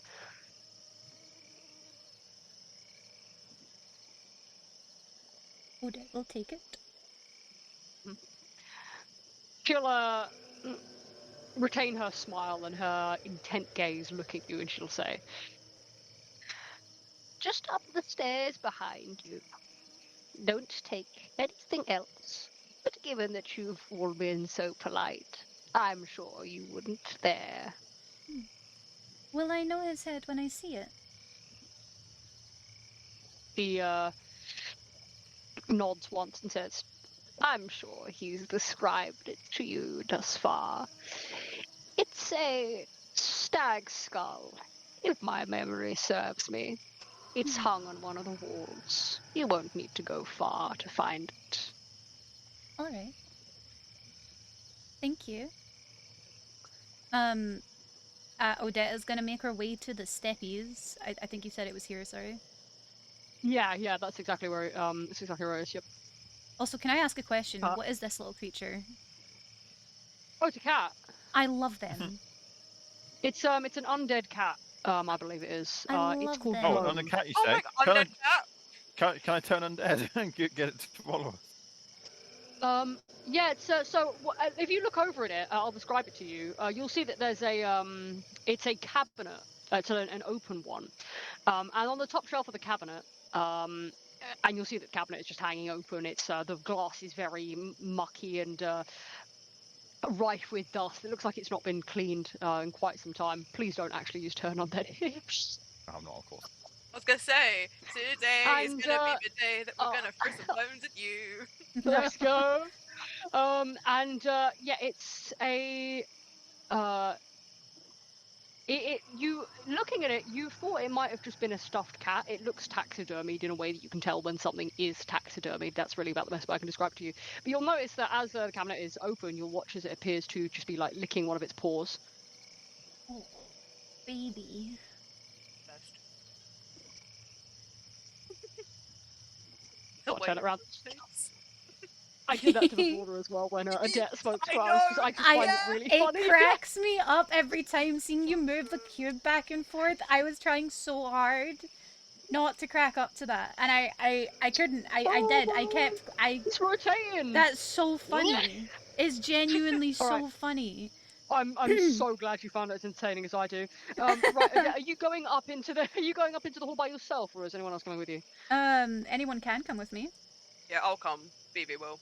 Okay. I just Trillian, assumed we Oz, all would you like would to stay be. down here? Okay, yeah, Well, you can all go up. Yep. All right. It is going to be another map. You're going to scroll up.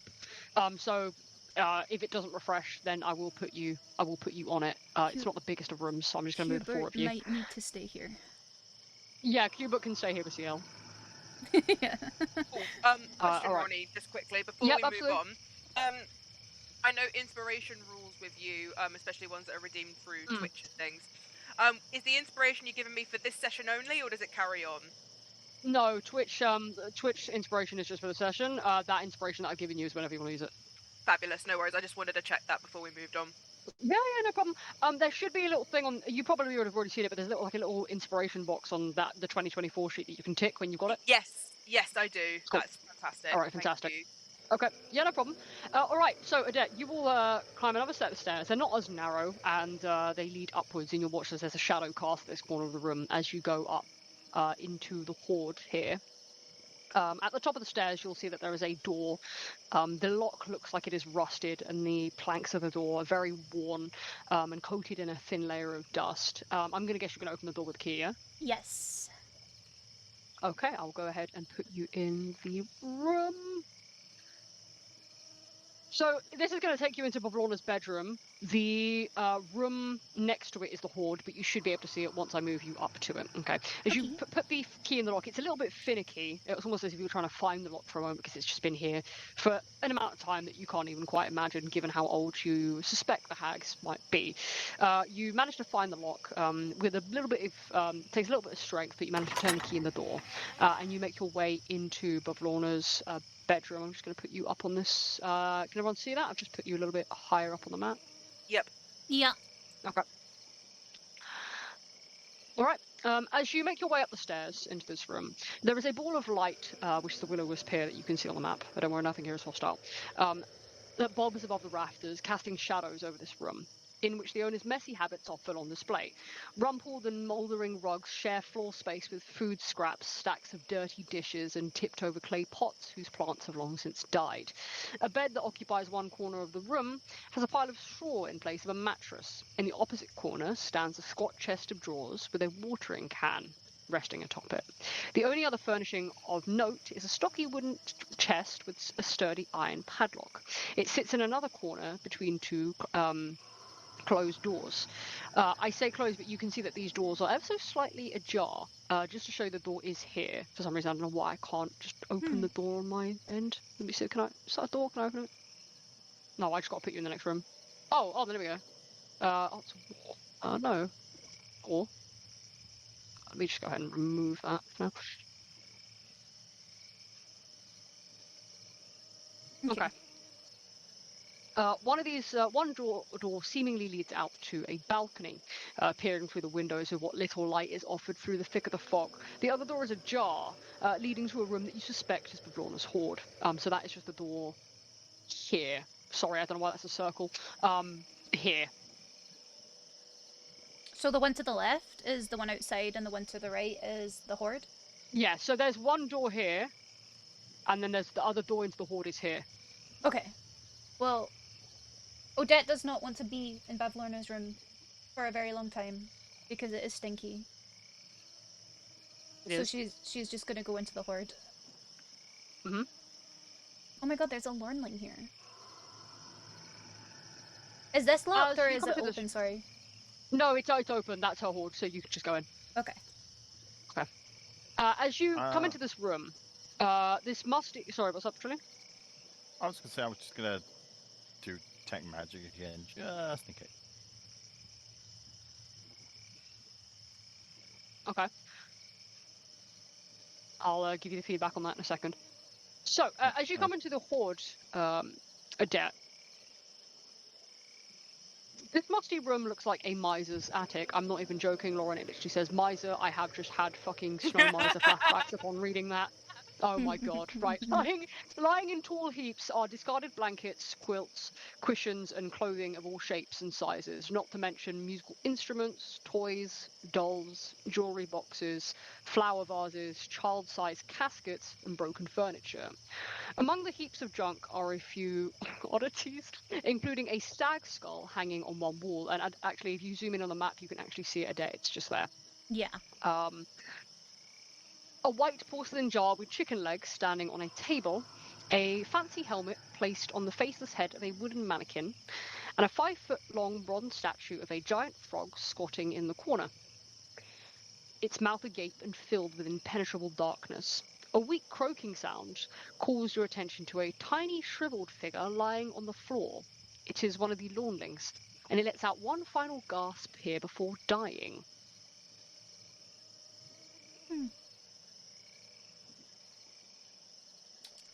Odette's gonna look at it, step around it, go to the. As you all come into the room, I will say, just as you come into this room, there's a little bit of light offered from the will-o'-wisp bobbing in the rafters. But as you move into this room, there is a shape that is moving in the gloom, a dark humanoid figure lurking among the junk. It clutches a large spool of thread in one hand, seemingly as it heads for the door. I will say, who passed that perception check earlier? The passive perception.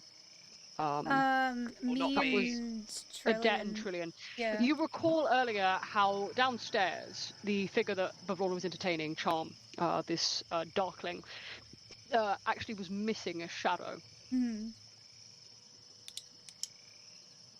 Oh, is that her shadow then? You suspect it might be. There is a dark humanoid figure lurking among the junk, and it's clutching a large spool of thread in one hand as it heads for the door. And you can see that it's trying to head for the door past you.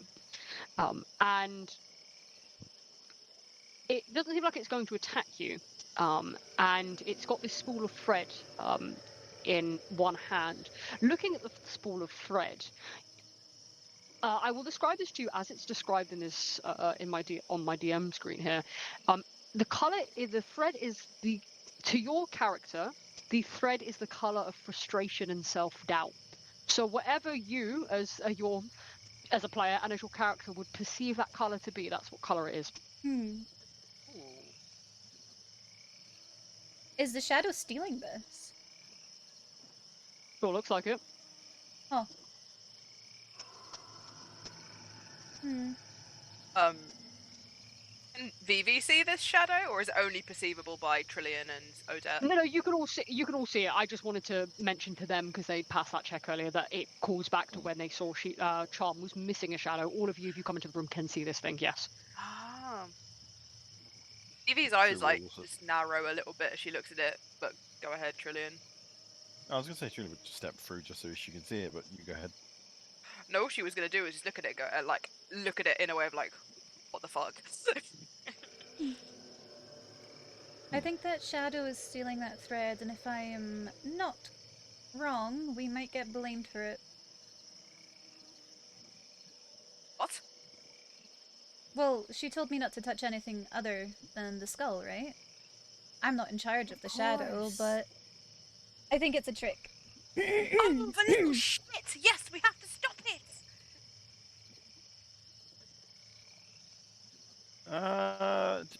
Yeah. The Is that where Shadow the Man. shadow is? Basically, you're gonna say. Yeah, it should be there. Hold on. Is this like the only door out of this room? Yes. Yep. Yes. Okay. I think to yeah I for was just that going to purpose, continue I think standing in Trillian the centre bit of it to kind of try and stop because the others are inside the room. and I think Trillian will just reach up and kind of touch the door and yeah, put light on it. So now the entire room is now dimly now got a bright light, I Fantastic. guess. Yeah, you'll watch as you cast this light emanating from you, that this shadow almost appears to recoil from it. And actually, here you are very welcome to go into combat if you like. Wait, oh, wow, we're Yeah. fighting a shadow. Yeah. Yes. You're kidding me. You've done this in Baldur's Gate Act 2. I'm just having a look at the rules Of of this. course. Why is the shadow so cunty? It looks cunty! Oh, there you go. Let's roll on that one. Lol.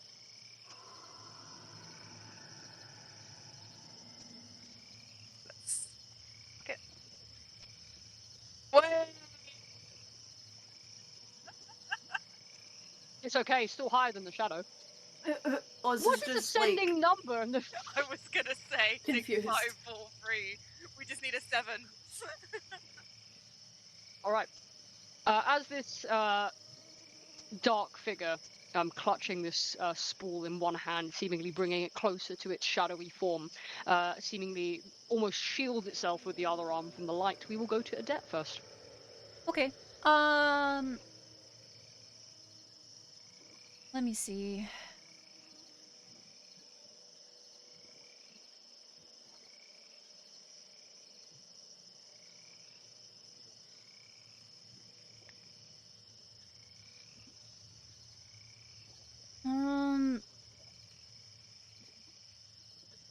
Can I charm it? fucking Can I spiritual charm weapon. I'll say. Ah. Let's go. No. Like, can I just charm it and get it to just put it down, maybe? I'm You not can sure. certainly try. I will try. Bad shadow. Let me check if it actually can be charmed, because sometimes some creatures can't. 'Cause it I'm just going to be straight up says- with you a bit more. It just says a creature. Yeah, it hasn't got immunity to charm. Okay, that's a wisdom save. From it I here. sorry. The charm shadow. Yep.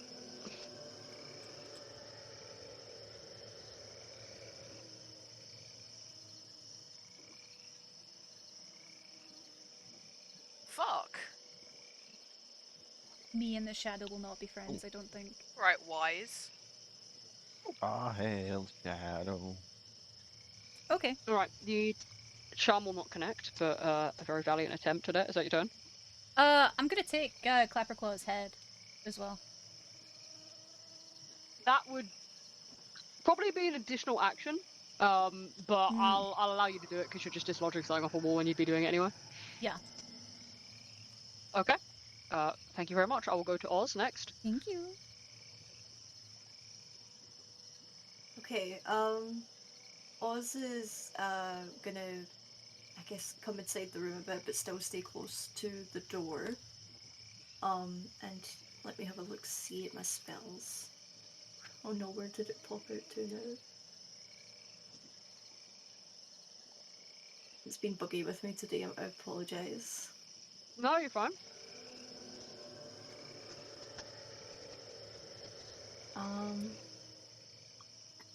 Light.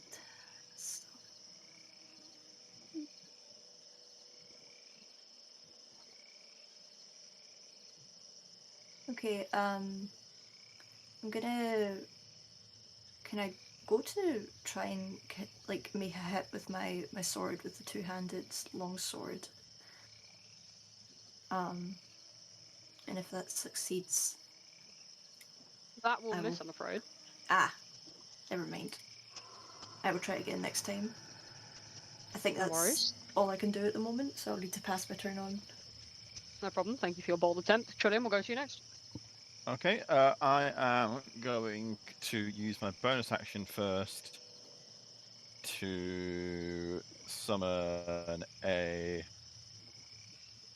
Here you go, a spiritual weapon, You which get will to be use represented it. by I was about to say. Let's this go. really, really well drawn one right here. As you can see Oh by my that sword, god. it says there, It's another so. well Oh, drawn another spiritual one. About to say. There's another Yep, one. like the drawing is impeccable, It's and beautiful.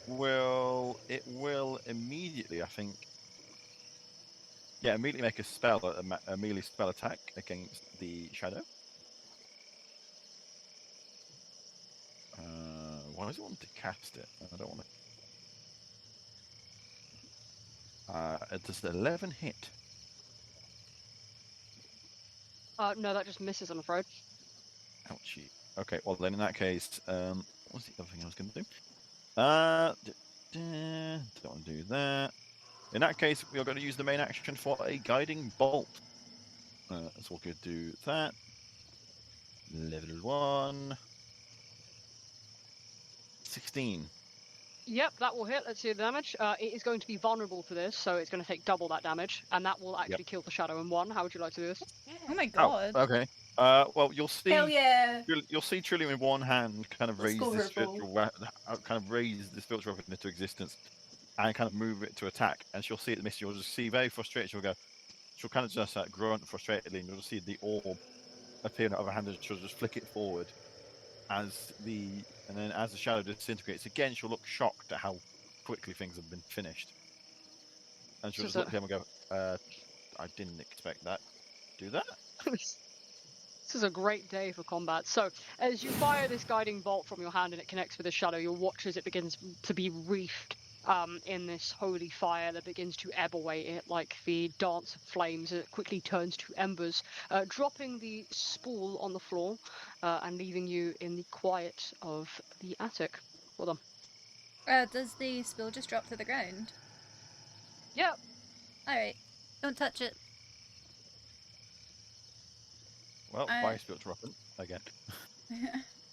I don't know if us Good call. touching it would count as us trying to take anything, so I think we should just leave it where it is. I agree. I think we should be able to reap some rewards from this for completing such a gallant, selfless act for Babylona. They're heroes. We certainly need to tell her about her bad manners of her house guest as well. Exactly. Okay, are you returning all to the bottom floor, the floor below? Yes. Oh wait, does anybody want to say anything about Odette making a trade or anything like that?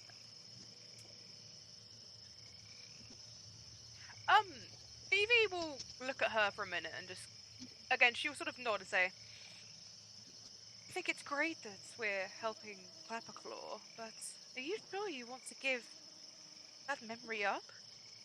I understand that you believe very strongly about the guidance of loss, but are you certain?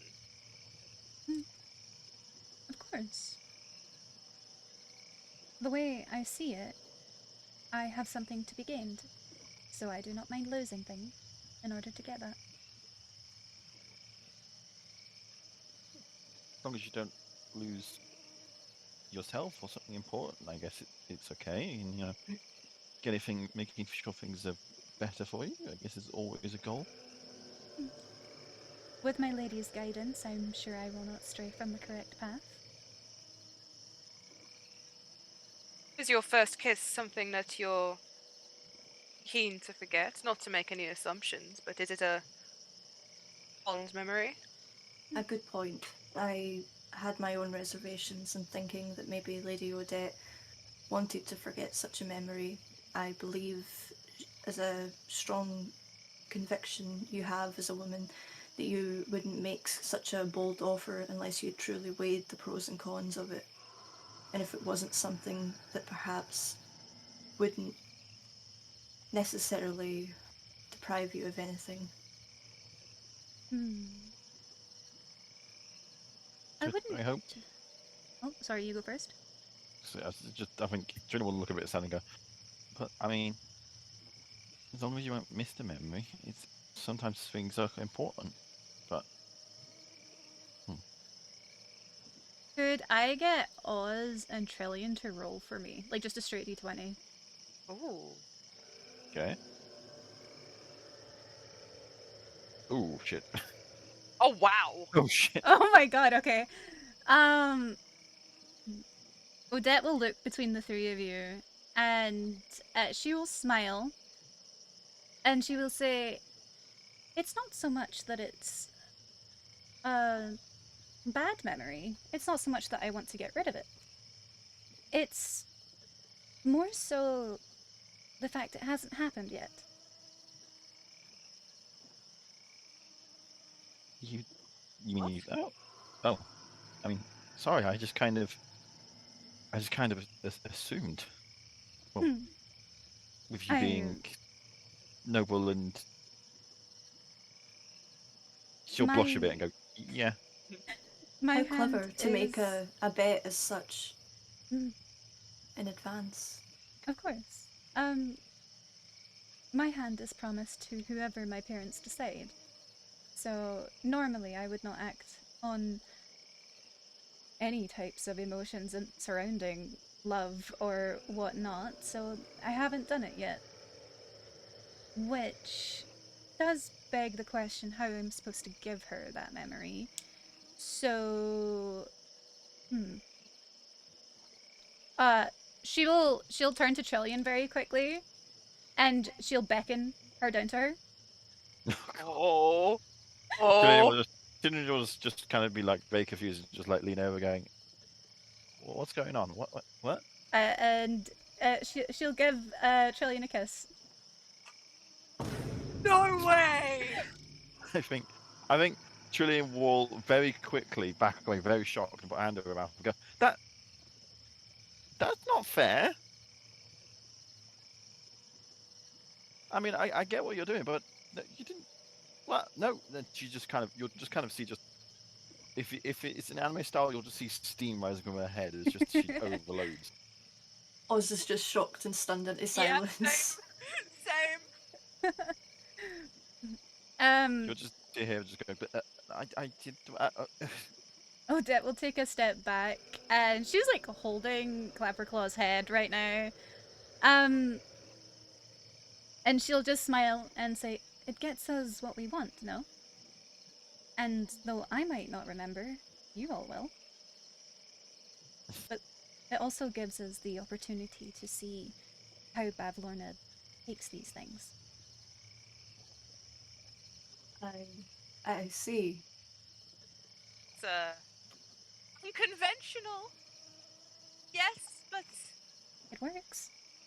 You're mighty yes, bold, Odette, maybe. but a clever one. I think in contrast, you'll. Sorry, go on. Sorry, my family has always taught me that I should do what I can to get what I want. No?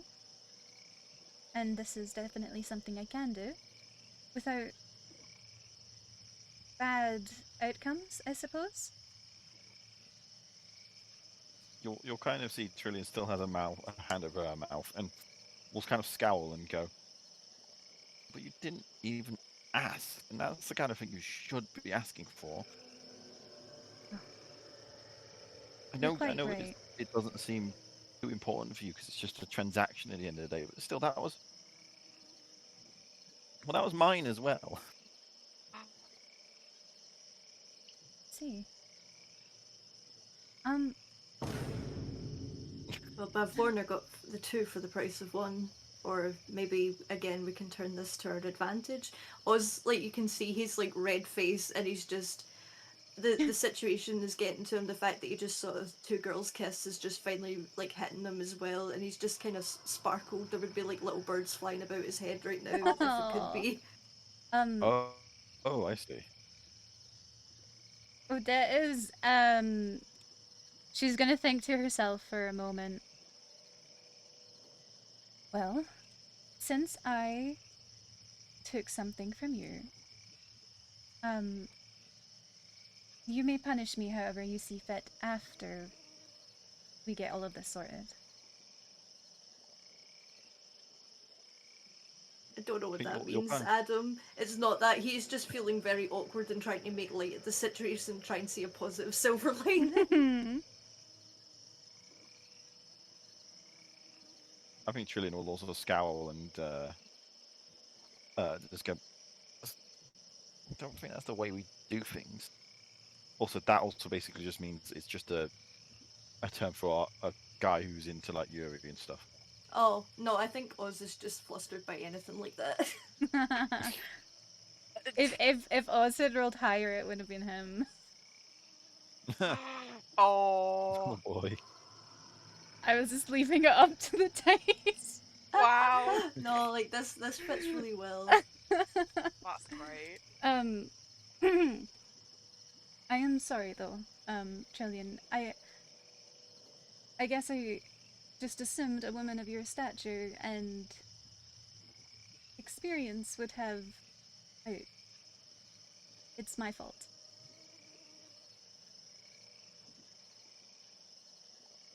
I think Trillian will just finally lower her hand and just kind of like just look away and go, "Fine, just go do what we need to do." All right. Odette is going to close the door to the horde and make her way to the exit, holding Clapperclaw's little head. All right, I'll put you both back on. Put you all back on the floor below. Yes. Yeah, yeah. Okay.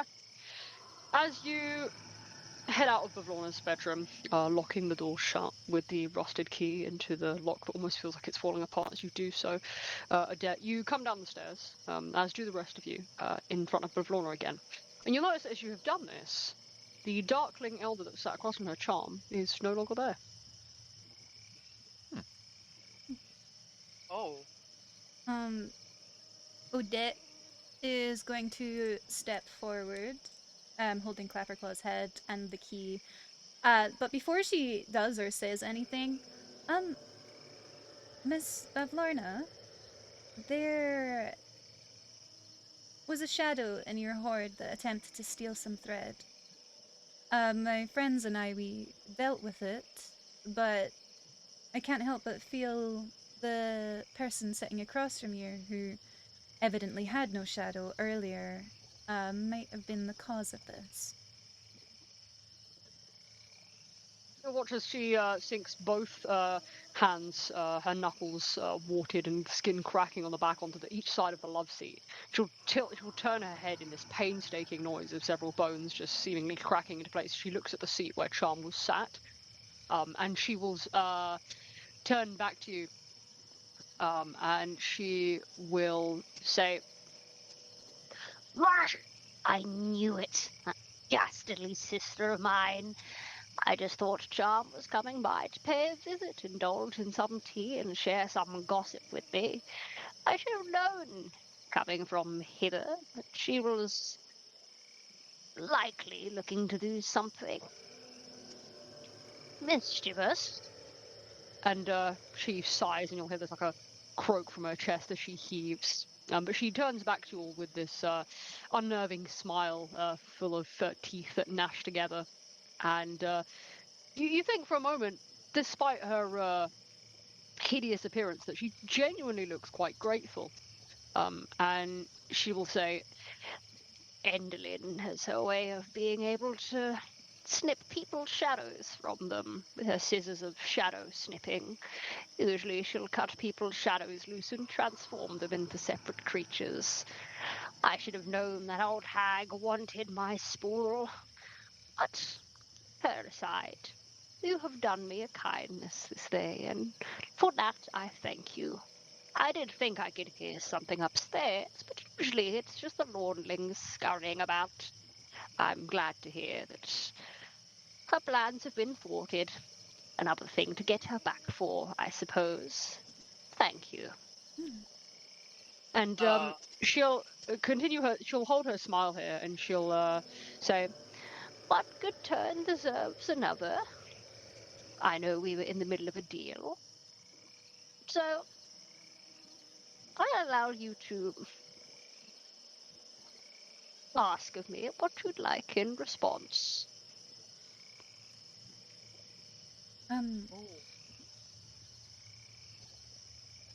Oh, okay. I mean, there is a look on Vivi's face. If there is a day in which Vivi is feeling bold, it is today. But if anyone else has any other suggestions, she will also be very happy to hear them. Because what's going through her mind is, oh, hey, can I have my memory back, please? But obviously, that's just one of the things that we could ask for. Oz didn't give up anything, so he doesn't feel like he's in a position to ask. So he's just going to look into Vivi and Odette for like what they're Well, going Odette, to do, and it just respects their choice. yeah, Odette is very happy to give up the memory of that first kiss because, like, everybody else is going to remember it happened. You know what I mean? So she's not worried about giving that up by any means. So she'll still happily give that up if we want to use that favor for something else. We could also Good call. ask to hold on to that favor in case we might need it later. True. Good point. Hmm. On this again, Vivi looks at Bavlorna and she's gonna make this as more of a suggestion, but not as like a hard sort of like this is what I want in return. But she says, "And is this deed good enough for perhaps a little memory you have of mine? Should I be so bold?" She'll jot her head in your direction. Can you make me a perception persuasion check, please? Yeah, absolutely, absolutely.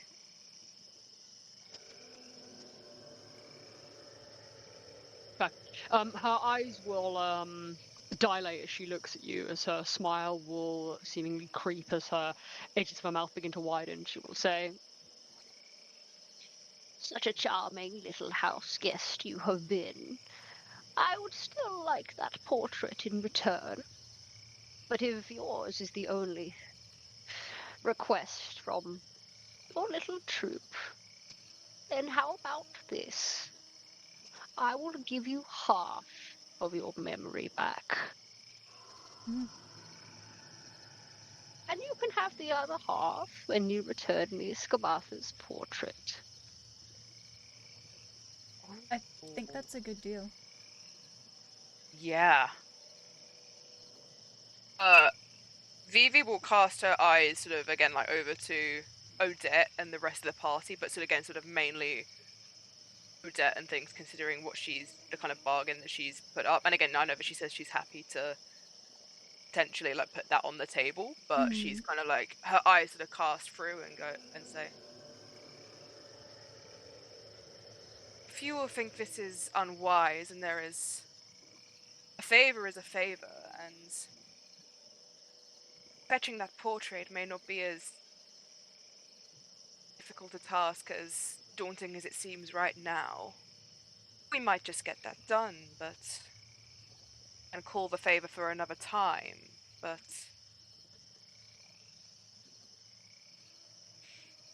What do you all think about this?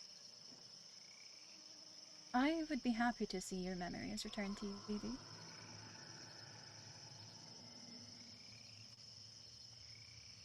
If we are Yeah. somehow unable to get Scabatha's portrait, at the very least you would have half of them. True. Yeah, I think take the opportunity while we can, perhaps. Yeah.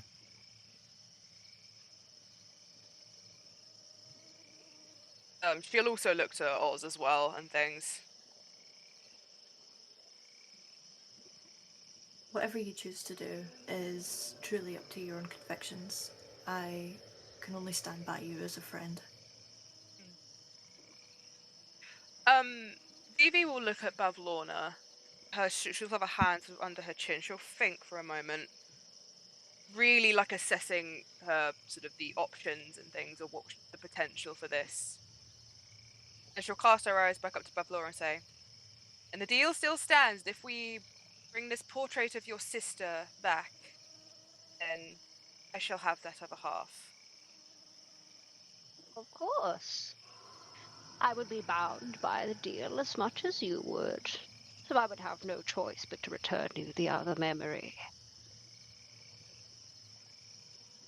Would anything happen to me? This is a bargain. Bargains are binding things. And all contracts have fine print. I play lots of instruments, but I am no fool. Is there any fine print of what will happen to me? Anything more I would have to give up, or would it just simply be a case of me not getting my memory back? You know, I don't want to turn into a frog or end up in your swamp. I don't want to spend the rest of my life there. That sounds not so great. No offense. Not so great for me. I would miss my instruments quite a bit. You have absolutely nothing to worry about, dearie. As a hag I might be, much better than both my loathsome sisters, but all of us within this world are bound by the magic of the Feywild. If you were to bring my sister's portrait, and I decided that I would not return your memory, then I would be cursed. The very same if you do not return the portrait in time. Who is to say what that curse will be? But it will not be enacted by myself, nor you. We are all at the whims of this wider realm that we are within, bound by it, and shaped by it. A curse may happen to you as well as it would happen to me. It is a powerful ring I have. I have no way of dodging the consequences. I would lay it out in full. One half of your memory for my sister's portrait. My sister's portrait for one half your memory. That is simply all there is. Your time limit is 8 days. And as promised, for what plans you have foiled, I will return one half to you now. Feel free, in the time that you have granted within my hospitality, I can return you this memory now, the first half, for your kindness. And you can decide whether you want the second half after. You have all earned my lenience after all. Odette thinks that's a really good offer.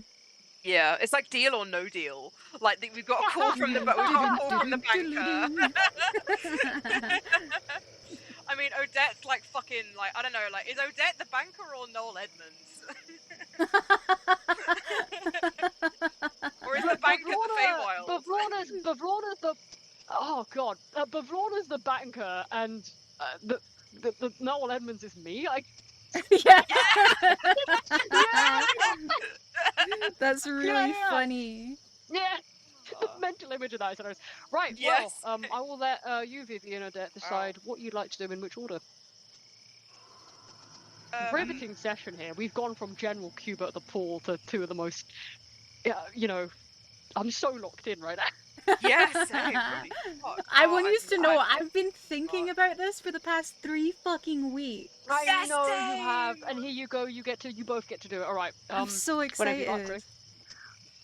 Okay, Vivi's gonna look to Odette and say, "Well, do you want to go first, or shall I go first?" I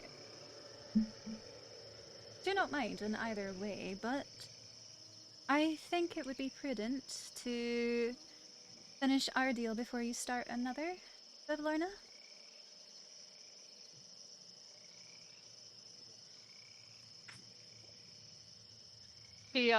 Her smile is etched into place as she turns back to you and she says, "Whichever order you'd like, dearie. Take your time."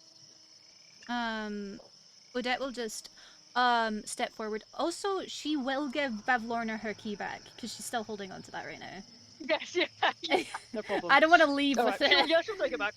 Yeah, she'll take it Um, back and she'll tuck it back into her rags. Yeah, wonderful. Well, if that's the case, then I bid you take my memory now. Then. Mhm. She'll turn herself in her chair over to you, and she'll say, "Well then, a pleasure doing business with you. But as all deals in this land are, we must shake on it." And then this probably might be the hardest bit for Adet, but Verona will spit in God. one of her palms and then offer it to her. Oh! Can I Vivi keep is my just like glove shock on? horror. Can I keep my Yeah, glove you can on? keep your glove on. Oh, Yeah, of thank course. God! Oh, thank God! Okay. Can she chuck Vivi a glove? Do I? Please? Do I? Sorry. Do I also have to spit in my hand?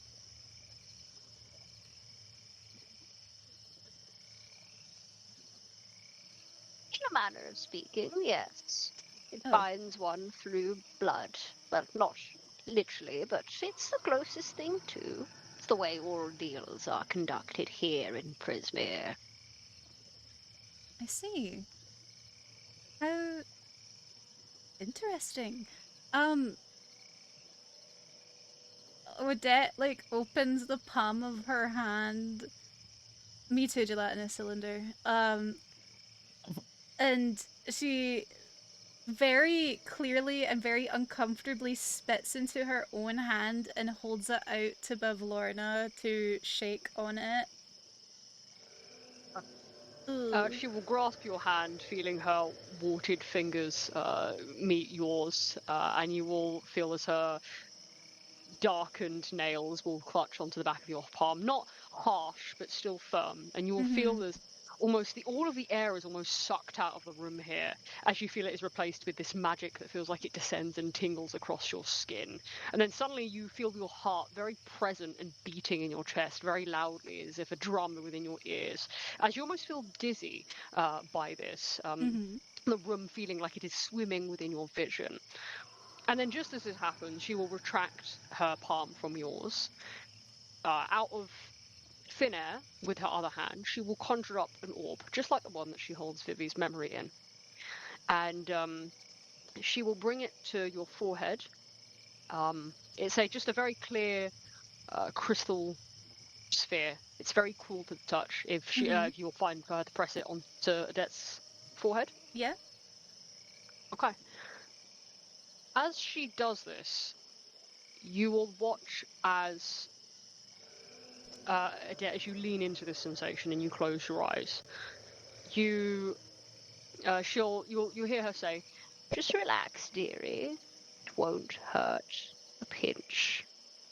and then you will watch as the orb begins to fill. All of you as well, if you're looking at this, in better a be. way that that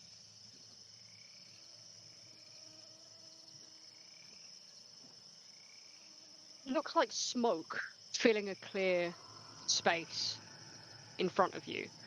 And then you'll watch the smoke spins around, almost like a tornado within the sphere that is just no bigger than the size of her palm.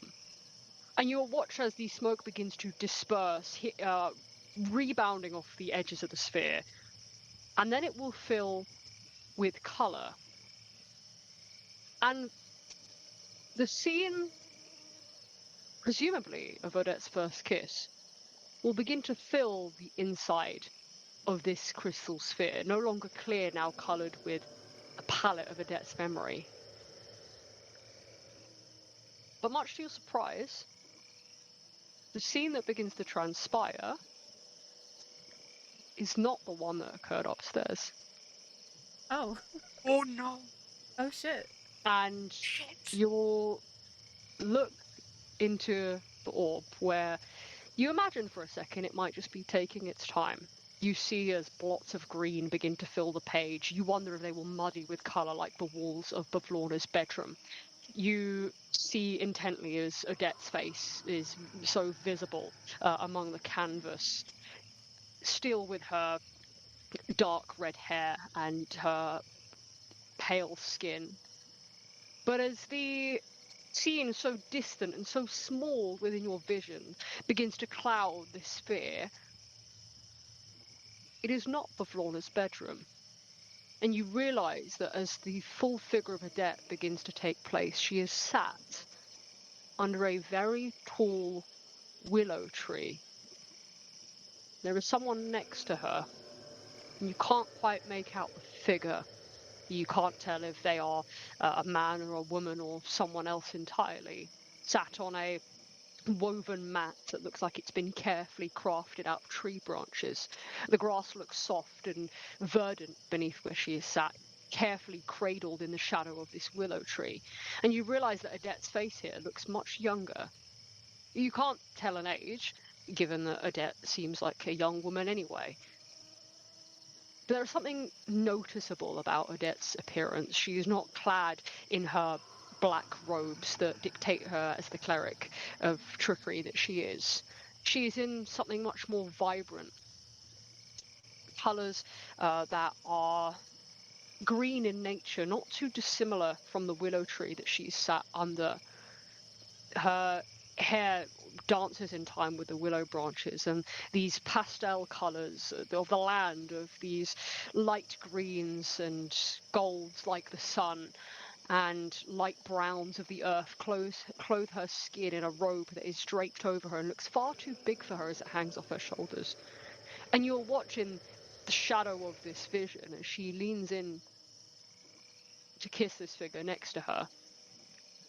But just as you are getting a glimpse of Odette in this scene, in this time, wherever this memory occurred, you'll watch as Bavlorna closes her fist over the sphere, taking it back into her warted fingers as her sharpened nails tap against the sphere. She will tuck it somewhere back into the rags of her clothing, and she will smile at you again, Odette, all of her teeth in a row, jutted out and crowded, and she will say, Thank you, dearie. I'll treasure it as much as you did. Hmm. Wonderful. Odette will straighten up and she's trying not to be affected by what she just saw. Shit. Oz, Trillian, and Vivi, could you make me a perception check, please, as well? Absolutely. Can I just cast guidance on myself before I do it? Yeah. Where's perception? Well, won't fucking matter, but strong 8. Oh my god! Oh, buddy. I'm obviously blinded by rage about the fact that it's not your first kiss. I'm so sorry. I didn't know Okay. either. Trillian, maybe you were caught up in the fact that it wasn't you in the memory. But Oz and Vivi, recalling what you just saw, awestruck by the image that was in front of you, and amazed by the fact that it was not the scene that just took place a floor above, there was one thing that was different about Odette that you noticed in that vision that you saw swirling almost like a painted landscape in the crystal orb that was in Bavlorna's hands. And it was that Odette had pointed ears, and that was the one thing that looked vastly different about her. Oh. Oh damn. Noted. Brother, brother, brother, brother. I knew you wouldn't let me get away with this, Ronnie. I was gonna say, like, Vivi will sort of like her eyes will she's just in shock and like trying to process everything, and she'll look over to Odette and she will look at Odette's ears a moment, Mm-hmm. but she won't say anything. But like the cogs are sort of starting to turn a little bit. Given that you're looking like directly at her ears, Huh?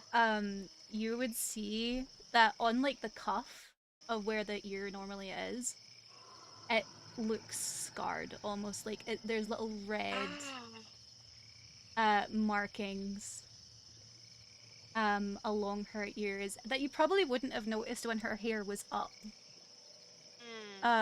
But now that it's down and there's nothing like over it and hiding them, you can see that her ears are scarred. Oh, okay. Yeah, her eyes, like, she's trying her best not to let anything show on her face. She's still like awestruck by just everything that has just transpired in this moment. But there's kind of a look in her eyes that's like, yeah, I'm gonna talk about this later. Hmm. Well, I think Oz would just be absolutely kind of speechless at this moment. His hand would almost like faintly trace over his own long pointed ears, almost like, but never breaking eye contact with like looking at Odette. Almost like he's processing himself just what that means, and he doesn't have any words for that type of cruelty. hmm.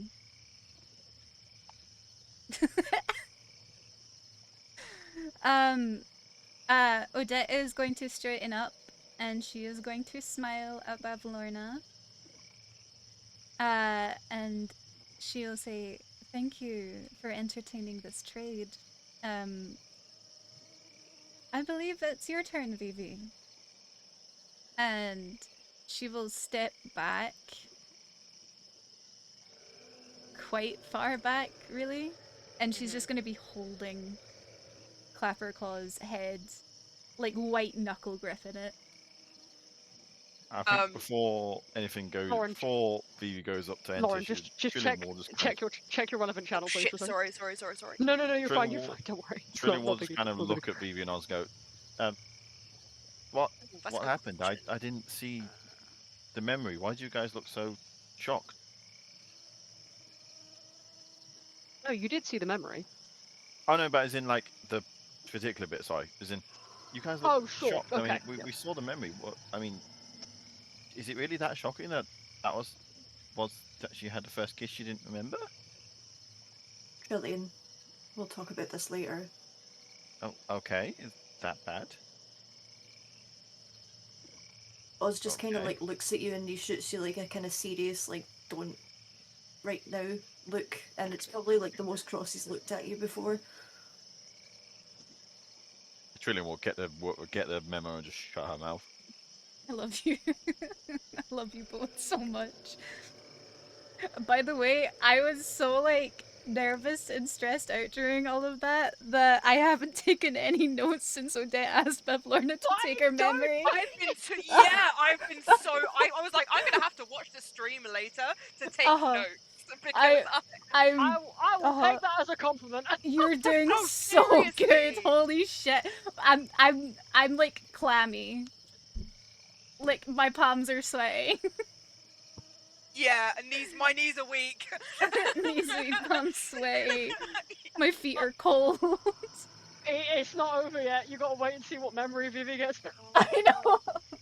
Okay. Yeah, Vivi, like, she watches as Odette goes back. Again, this fucking like half drow has never been so much has happened within the course of a few hours.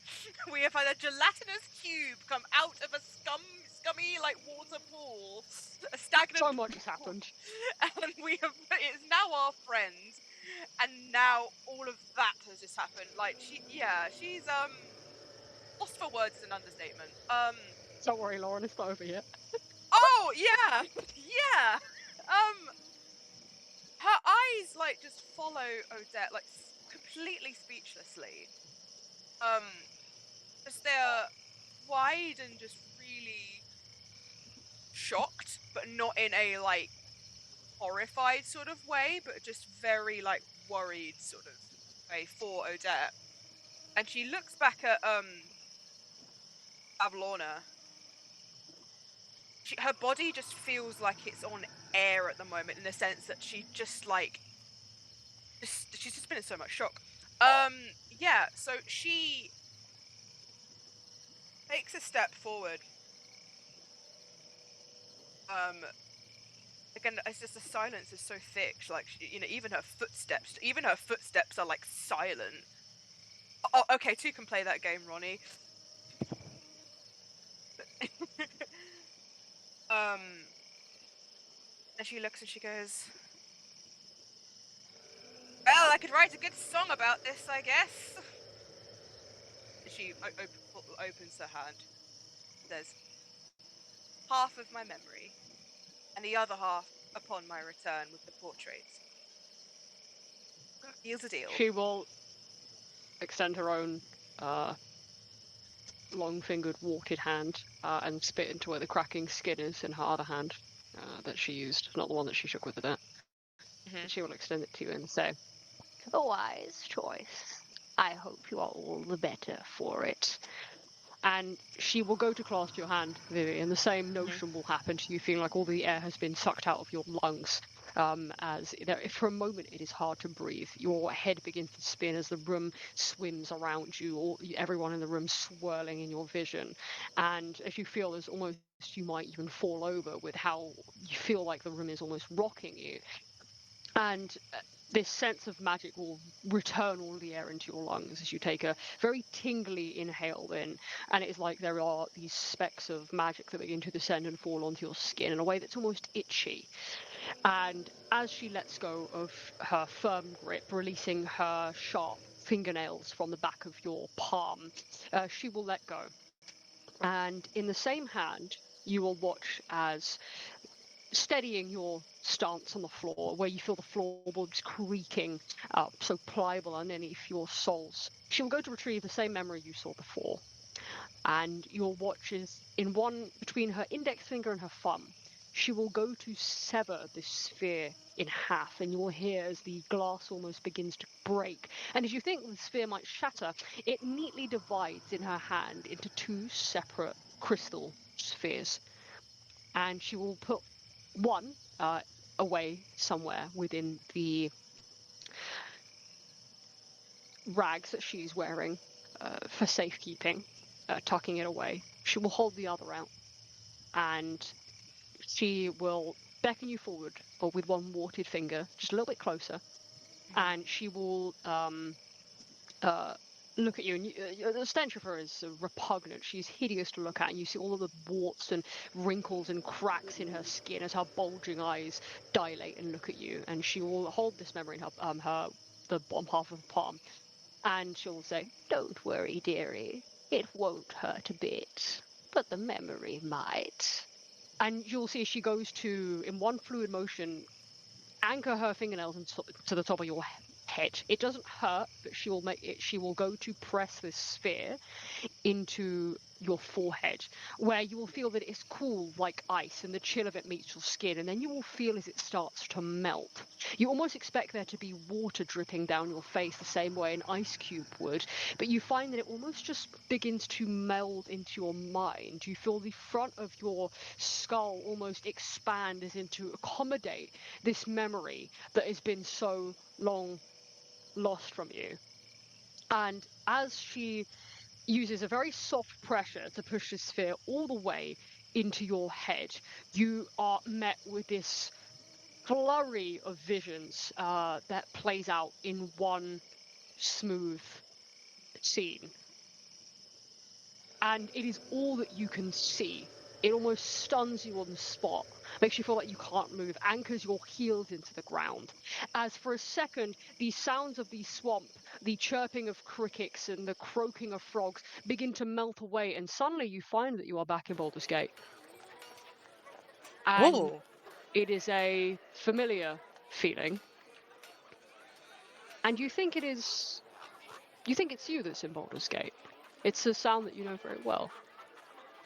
You hear the clashing of hammers against anvil, the draw of steel against sheaths of the city guard, blacksmiths working hard in tandem, the chatter of a people in one of the busiest cities in Faerun, and songs that carry among them from streetwise bards with an empty hat that display several coins laden in them. And you think for a moment, throughout the neigh of horses and their galloping hooves along the streets, the dust that swirls and transpires in the air as these laden streets are bathed in the glow of the sun and the shadow of buildings that are filled with life, that you might see yourself, because you know this city well, but you don't. You are watching a vision from somewhere, and within the scurrying of people going about their business, going from market stall to one to the other, exchanging coins for freshly baked goods or vibrant fruit or vegetables, you see your parents. You see your father's tall, dark figure cut against the crowd, and your mother's shorter, yet bright self just below him, flowing long white hair and lilac skin, both of their features as if you've known them your whole life. And you realize that they are shouting your name. And you can hear your mother's voice so palpable saying, Vivi! Vivi, where are you? And your father's following soon after, where you hear him call, We're not angry, darling. Please come back. And you'll notice that in their hand, they have posters of you. oh, And they are missing posters. The same way that you've seen them on the familiar rolled up parchment and nailed into the several walls, as people usually post them along Baldur's Gate. And you will see your face among these, and you will see the words missing underneath your portrait, reading Vivian or Tulchel, age 10. And catching sight of your face on these posters, all of the innocence that life has lost from you seems to be encapsulated into your smiling visage, perfectly painted on each one of these posters. Your eyes full of wonder, your face full of life. Against a family background, one of the stone walls in your kitchen dark with slate, and your white hair so visible, ivory against the shadow behind you. And you're smiling. And you're watching as they flee from every single wall, going to hammer these posters into the walls of several market stalls, onto brick walls of arches that lead them further into the city, handing them out to people as you frantically see your mother and father seemingly asking if they've seen a girl fitting your description. You remember somewhere in a distant memory when you coming to Baldur's Gate. Your parents wouldn't take you there a lot, but it was usually where all the best concerts were, where the best wizards across Faerun would gather, and usually where your parents would go shopping. But you don't remember this. And it feels like somewhere, wherever you are watching this from a height above, hundreds and thousands of feet in the air, carefully watching your parents scurry about like frantic rats searching for what they have lost.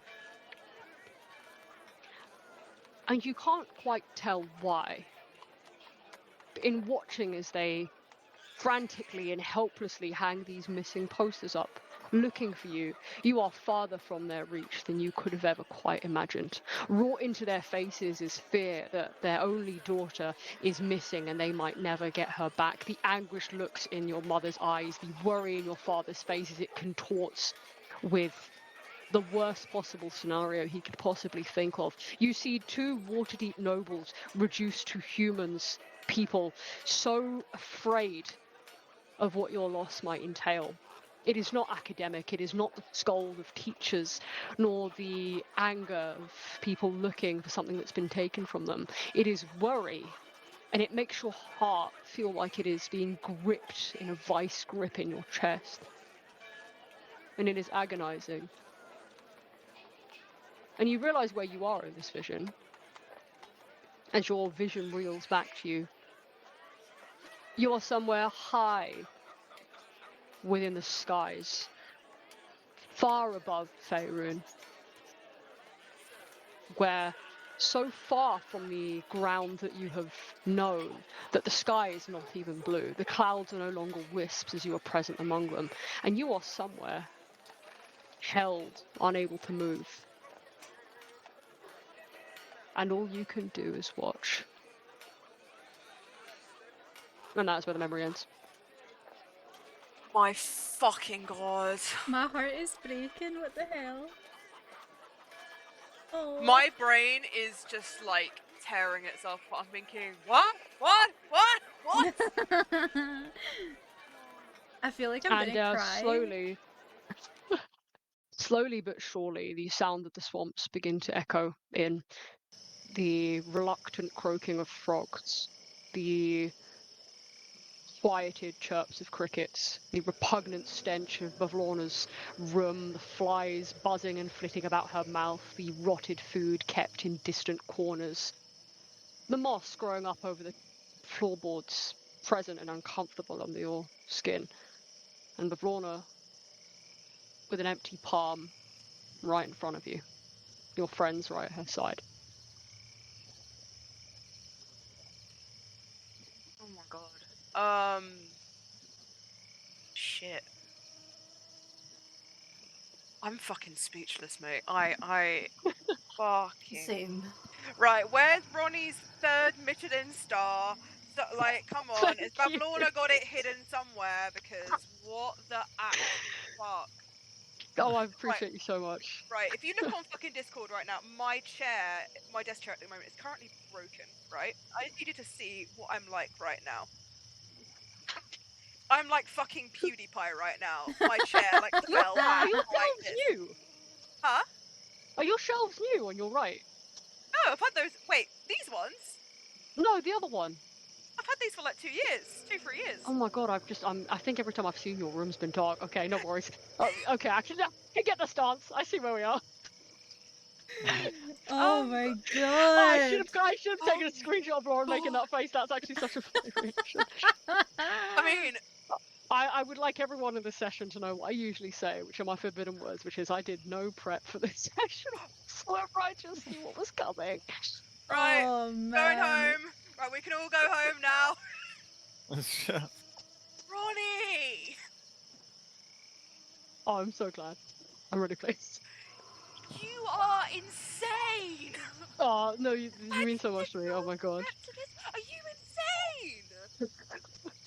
Me when I'm speechless. Yeah! Speech when I'm mealess. Speech Exactly. when I'm mealess. Yeah. What the When I'm fuck? fearless. Okay. Well, I hope you enjoyed that. If you enjoyed the worst, Lauren. I was gonna say, I don't think like you are getting some feedback later. I need to write my Oh feedback my for the other one, god, but yeah, thank you're you, getting love. feedback later. I Holy really fuck. appreciate you so much. What the fuck, Ronnie? Alright, well, now you can decide whether you want the other half back or not. I mean, she like, Where is she? yeah, where is she?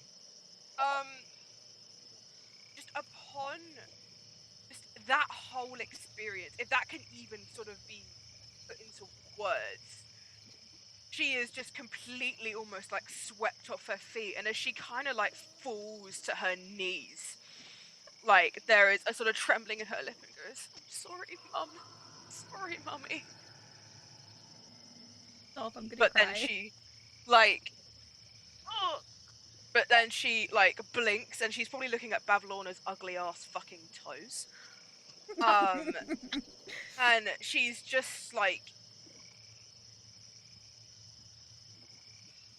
she's just speechless. Like, she looks at Bavlorna and she just goes, what the fuck was that? She is like replaying, like she's almost like backtracking like everything she's ever known in her life, and she just goes, I don't remember this shit. She looks to the other she looks to Bavlorna, like points up, like her hand is like shaking at this point. Like she is like, her face is like puffy, her eyes are almost like glassy, but she is not fucking crying. She's like, 8 days, yes? She nods and cracks her smile back onto her face as her teeth glisten unnaturally in the low light. She says, "It's okay, dearie.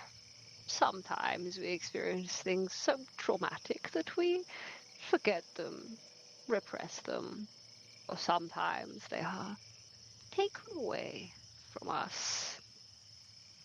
But you'll be fine.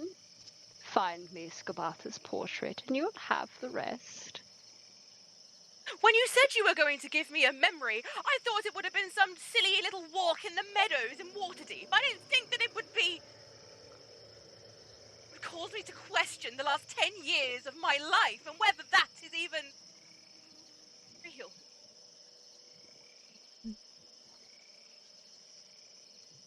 She, like, her hands are shaking. She looks at the group and she goes, we have to get this portrait. We have to. Whatever it takes. And I will do anything, and I will owe you everything. You say what you want. If you want a song, do you want I don't know, do you want like, maybe not my instruments, but you can have all my money. I will go around singing your praises in Baldur's Gate. I will go to every damn Vivi. city on this place. Stop. Oz is just gonna kind of like walk up to her and put his hands on her shoulders and just go, stop, it's okay. We would do it without anything in return. And he's just gonna give her a hug. She's just like completely out of her head, just falls on Oz's shoulder, and she just goes, what happened to me? I don't know. But we'll figure it out. I kept Promise. enough. She'll look at Oz and she goes, I don't think you understand. I've kept enough secrets from all of you, and I've kept enough secrets from everybody these last 3 years. I don't even know if that is real now. Are my memories that I have even memories? It's something to ponder, isn't it? Odette like takes a few steps closer to Phoebe. I think our best course of action is to get the rest of your memories. I know it's not the easiest thing to say, but whatever you did remember, because I'm assuming we didn't see them as well. Whatever it was that you did remember. You probably would have. Sorry to interrupt you. You probably would have seen flashes of it as it melted, but probably not enough coherent to make any sort of picture out of it. You'd probably see I think all of you watching it probably would have seen Vivi's parents and maybe them holding something in flashes of a city that looks like Baldur's Gate. I'd say Odette probably in the small orb that was beginning to melt. You would definitely recognize it, but definitely given that there's no audio, probably just flashes of images of her parents, Baldur's Gate, and these missing posters they were holding that don't really paint a picture of exactly what was going on, but I think you can definitely tell by how distraught Vivi is and how distressed from what you could glean from her parents in the orb that it obviously isn't Mary that's too pleasant. Okay. As like Vivi is like being held by Oz, Odette is kind of just going to rest a hand on her arm, and she's just going to say, whatever your memories were clearly haunt and hurt you, but you don't know the full picture, you don't know the full story, there is still more to it. If it was something bad, that doesn't necessarily mean it didn't end the same way. So I will gladly walk by your side and help you retrieve the rest of those memories. You do not have to bargain with me.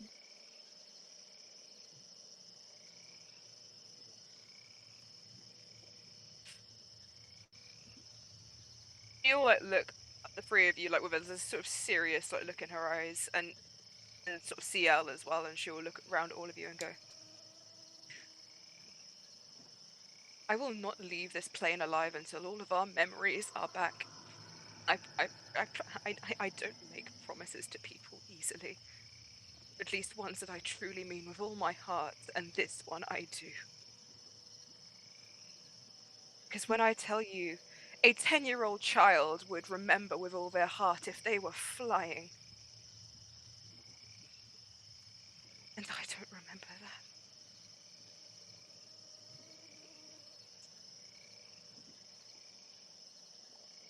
We have 8 days. 8 Well, we days. better get a move on. Still not a lot of time. Let's just I focus want- on getting them. Go on, sorry. No, you go first, you go first. I think truly we'll just look at you and just go, maybe we just need to focus on getting the memories back now and figure it all out later. Because the longer we try to understand things, the more time we don't have. She nods and thinks like very slowly, and she goes, let's get this all out of the way. We all have things that we need. And we can't afford to get tangled up in too many at once. Especially now that we know certain bargains might come with certain restraints. Especially restraints that have one thing that is probably one of the hardest things to control, which is time.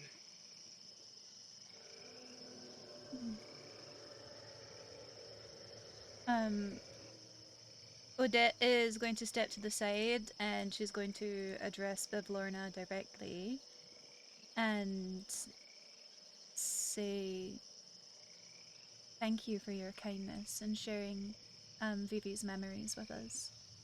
Although it was simply returned for what we did upstairs, it was still very kind of you. We will see to it that we get that portrait back to you. She nods, closing her eyes, and her smile dissolves, still evident on her face, but without her teeth bared at you. And she'll say, "You're very welcome, dearie. As I said, one good turn deserves another. And as long as you complete this task for me, your dear friend will have her memories back. 2 things before you go. Mm-hmm. First of all, to all of you, I will help you in this task. Just the once.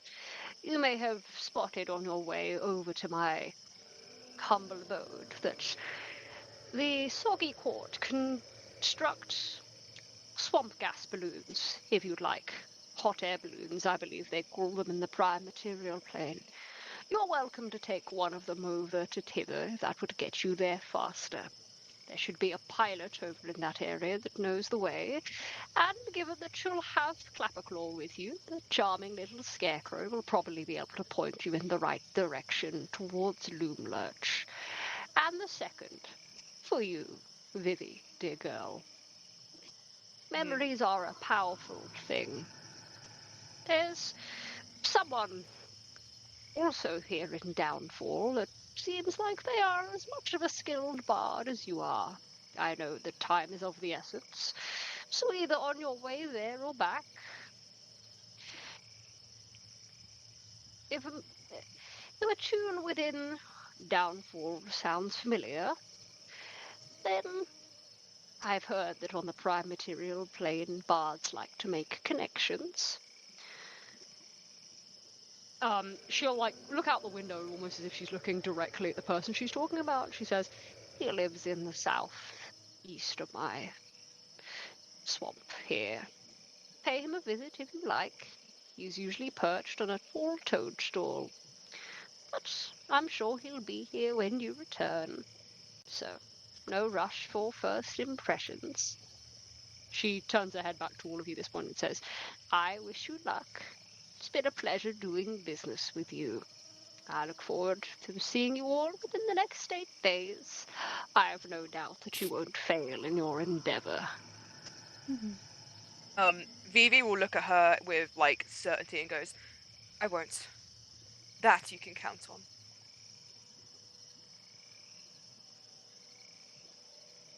Your confidence will carry you far, as it already has done. I'll see you all soon. Now run along. There's a swamp gas balloon to catch over the Tiver. All right. And I guess gotta go. Odette is gonna curtsy to Bablorna before, like, very quickly moving away. I'll don't feel like you've got to move out the map. I'll put you all on the other one, and then Steve. obviously Agdon will show you where to go. Yeah, no problem. Yeah. We might need to go back to the castle and where the oh my god, I was gonna say Balrogs, but I know that's not it. What are they called? Soggy Court. Bullywugs. Guys, Billybugs, thank you.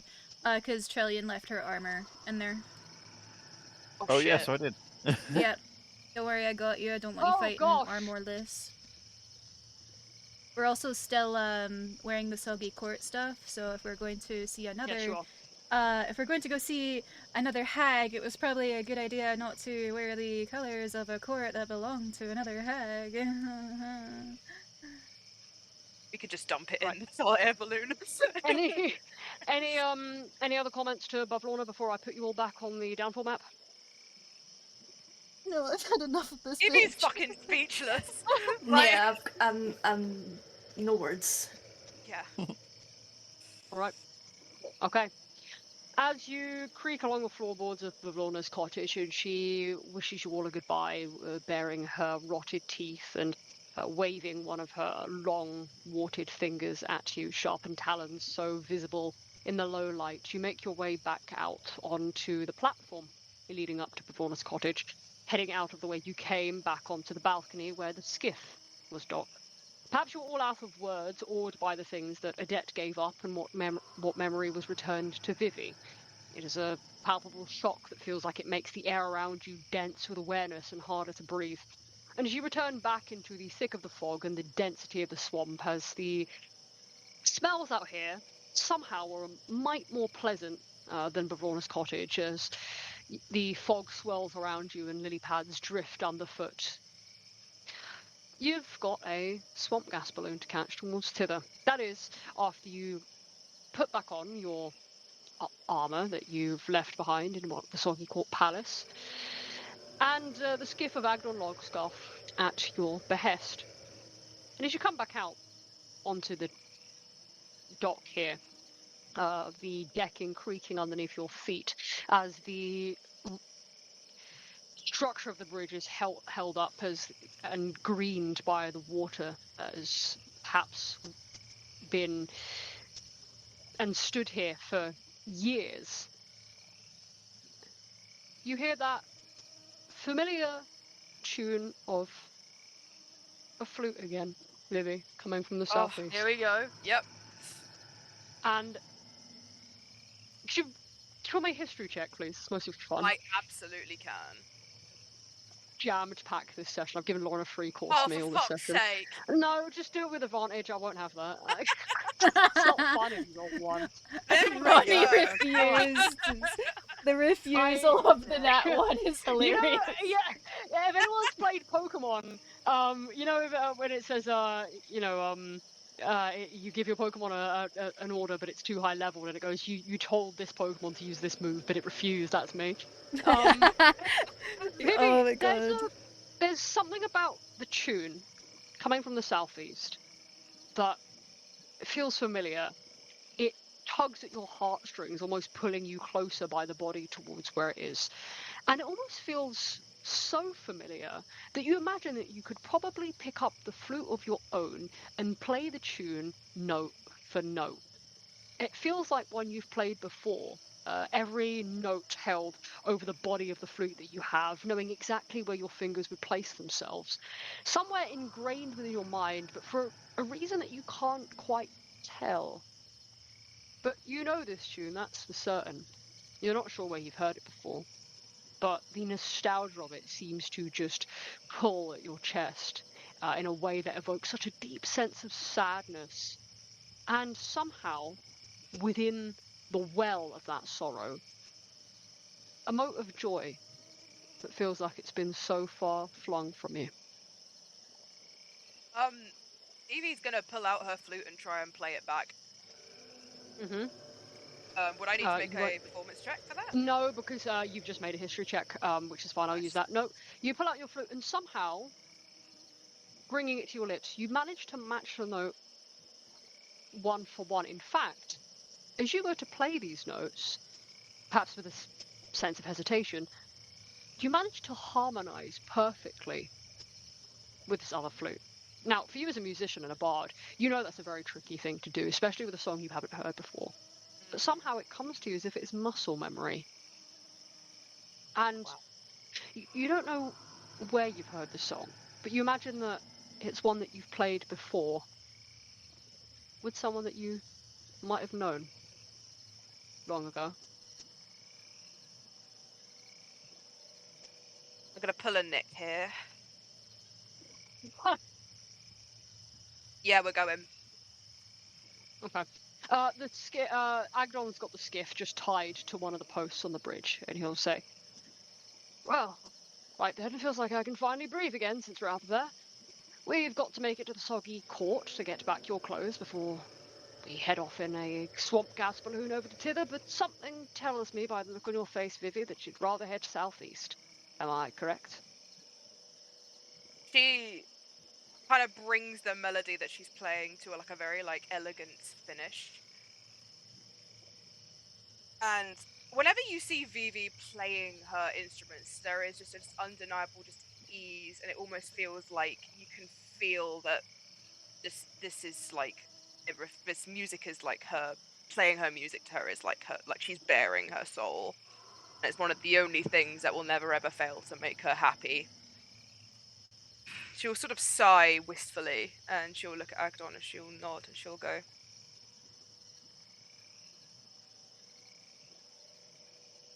"After a taste of so much loss, it seems, wherever that melody is coming from, something might actually be waiting for me there." She'll turn to the group and she'll say, "I don't want to hastily make decisions on behalf of all of us, but if I said that we wanted to go that way, would you be obliged to?"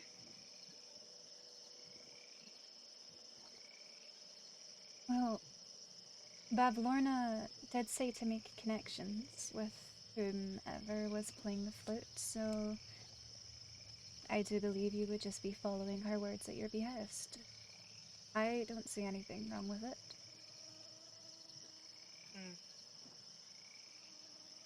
She'll nod and she'll take a deep breath and sort of roll her shoulders and she'll go, "Well, as much as we have 8 days, 8 days is it's also quite a bit of time. She could have been less generous, Mm.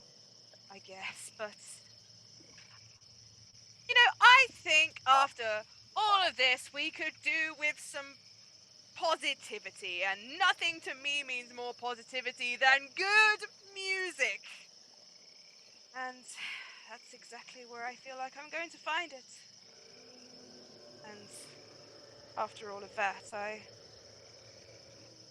think it might give me the hope that I need."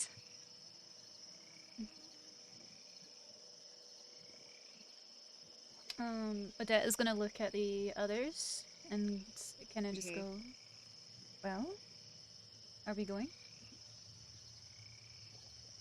I I'm don't see why not. with you, whatever you decide. Yeah, let's go. Okay.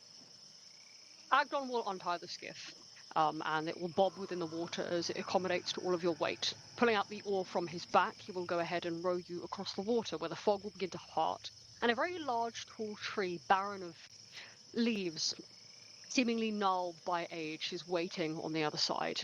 As you pass it, he seemingly navigates over to a dock on the other side of the landmass.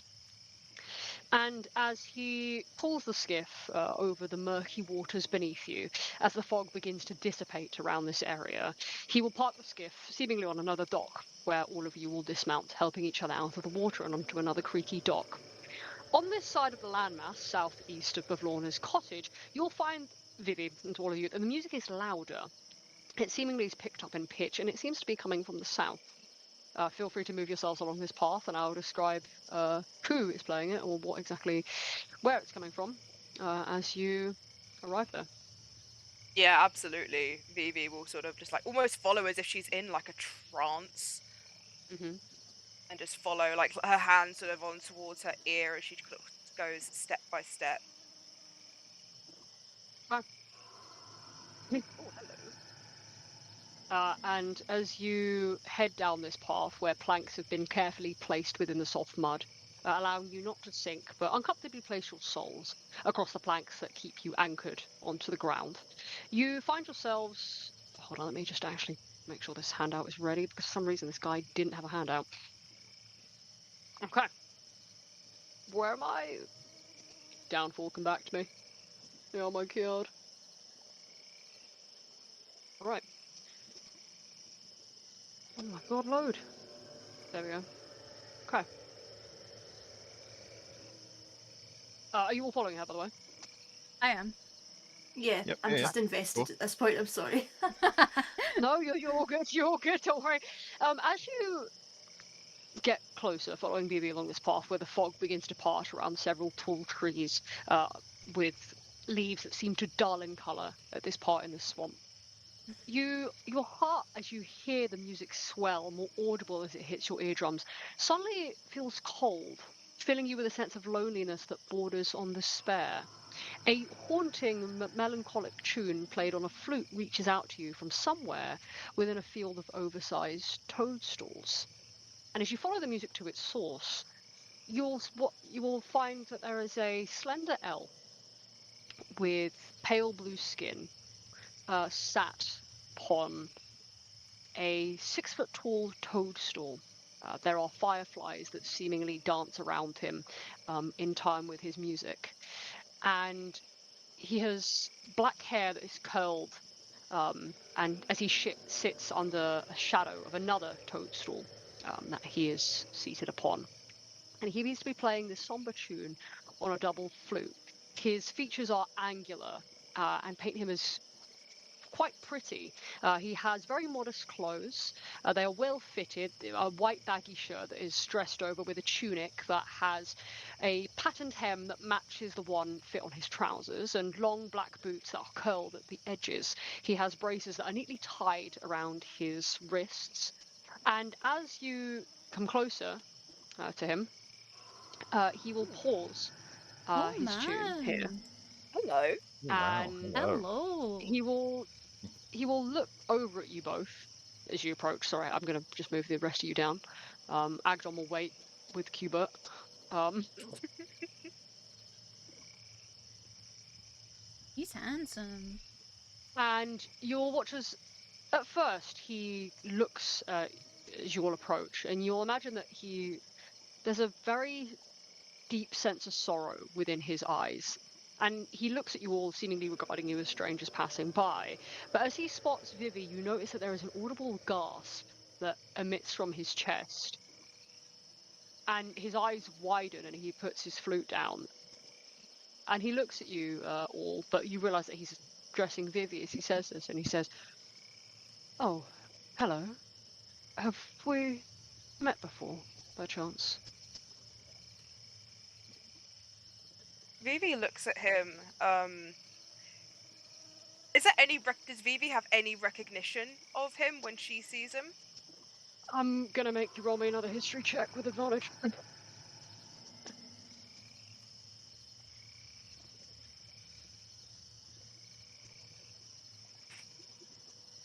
There is something upon spotting his slender frame and his angular face and his eyes that seem that they are filled to the brim with sadness, but also possess an intense softness about them. There's something tender about his gaze as it falls upon you that feels like it just grips your heart entirely, almost bringing it to the forefront of your lungs, where it feels for a moment that your breath hitches in your throat. And there is something about him that feels intrinsically familiar, and you can't quite tell why. You try to search within your memory where you might have seen him before, why the tune sounds like it's one that you know, and you played it perfectly in time, in harmony, and seemingly just as you are, he is just as puzzled to see you. There is a look of familiarity that flashes across his face that you recognize as if two people that had met before were seeing each other again. And there is something about that feels so agonizingly sad, but within it there is this hope that even if those memories seem so far flung from you, and perhaps they are so far flung from him, that there might be a way to get them back, as is so the path that you're on. She looks at him. Sorry. um, she looks at him and like her face just like shifts, and there is again just ever since like the cottage and things. There's just been this like vulnerability Cottage across TM. Phoebe's face. Yeah, the cottage, this cottage. Um, she um she looks at him and there is just earnest in her eyes, and there's just this as if she's just trying to mentally place where she might remember him from, but she can't quite reach it. But there's this, like you said, undeniability that she knows him from somewhere, and she looks at him and she's actually going to reach out for her flute, and she's going to play the piece once again, note for note, bring the flute down, and she goes, I don't know where I know you from, but I'd be lying if I said that I didn't know you, sir.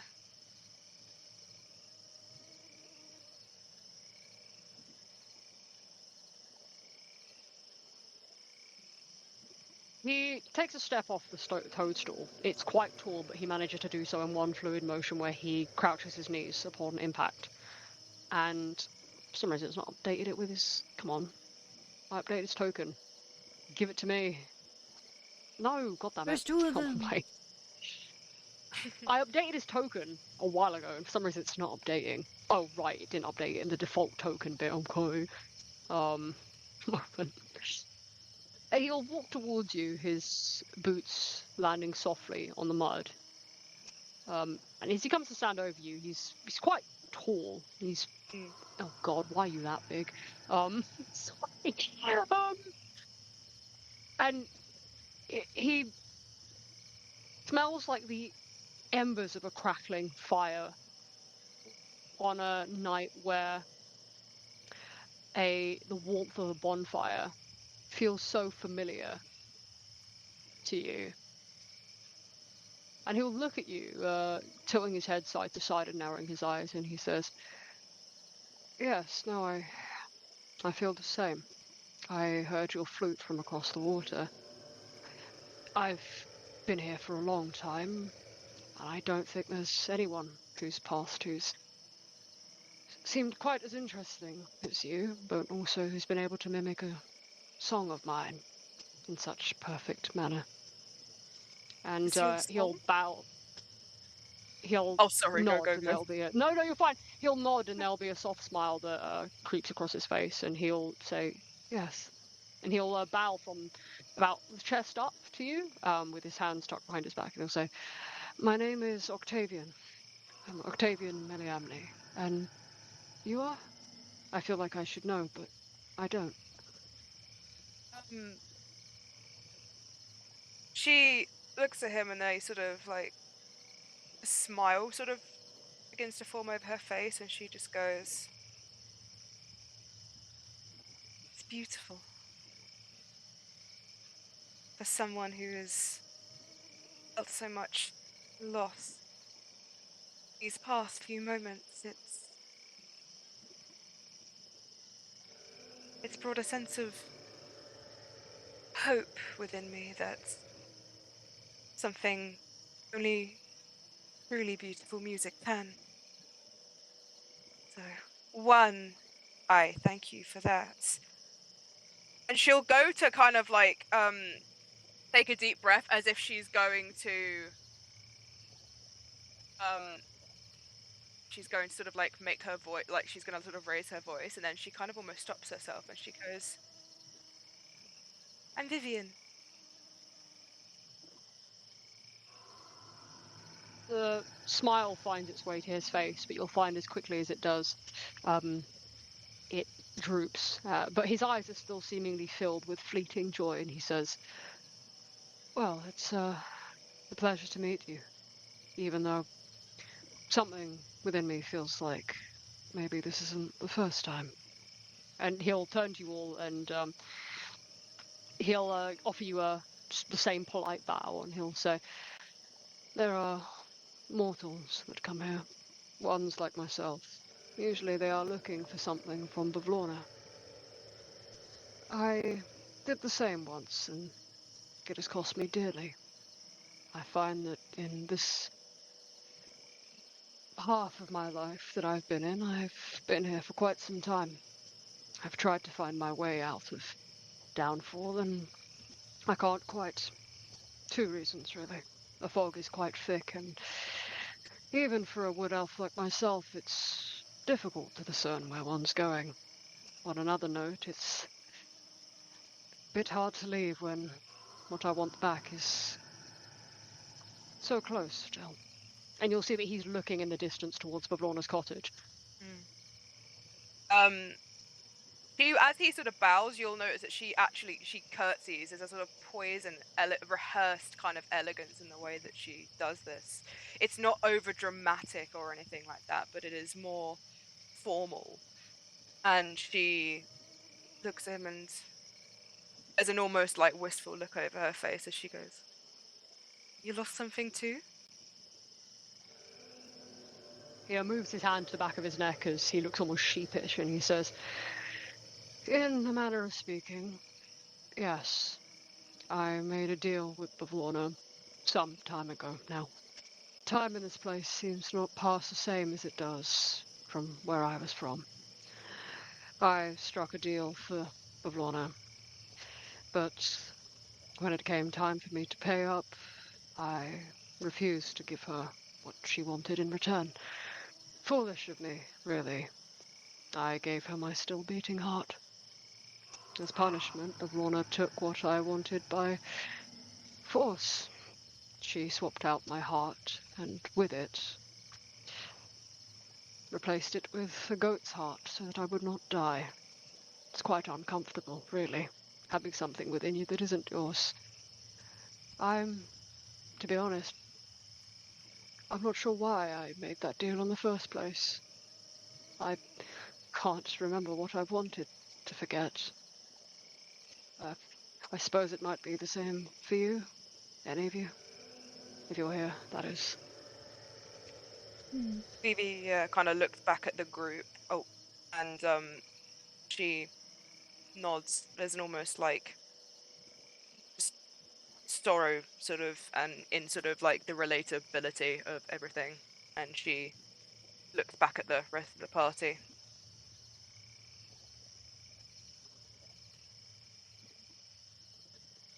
She took your heart. He nods, seemingly without any feeling or emotion, and he says, "Yes, I didn't pay up in time, so that was the punishment. But I suppose that's my own fault. And you're I was saying, looking..." oh, sorry. It's gone. She was like, and you're saying you don't remember why you struck the deal in the first place? I remember how losing my heart made me feel, or rather how I still feel, unable to feel or exhibit emotion. And he turns to Vivi and says, truthfully, seeing you, something about you, feels like the first time in a long time where I've felt anything resembling joy. The tune that I play, and he'll tap the flute on his belt. It seems to be the only thing that reminds me of a happier time. But I suppose we are all here in Downfall looking for something that Bavlorna has taken from us. For me, I'm trying to figure out a way to get it back. But right on the tip of my tongue, at the edge of my fingertips, I think I do remember what I was looking for. I suppose it's only right then that I feel nothing on the other side of it.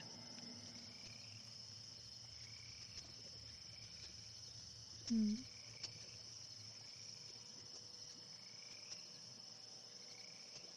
Odette's just gonna Someone look ask at him what it Vivi. was. I was gonna say, like, Yeah, Odette's I don't looking want at to Vivi. interrupt I don't want to be anything. the one to So- ask this, brother. Someone ask him what it was, and then I am cruelly and coldly, almost like Bavlorna Brightstraw, going to end the session. Don't ask. um, I'm joking. Oh you can ask forever. Um, no! Vivi looks at him, and there is again this sort of like just. I think everyone sort of in the party, there's sort of like knowingness amongst everyone, sort of stood around that of this kind of sense. But she will look at Octavia and she'll go, "What was it that you were looking for?"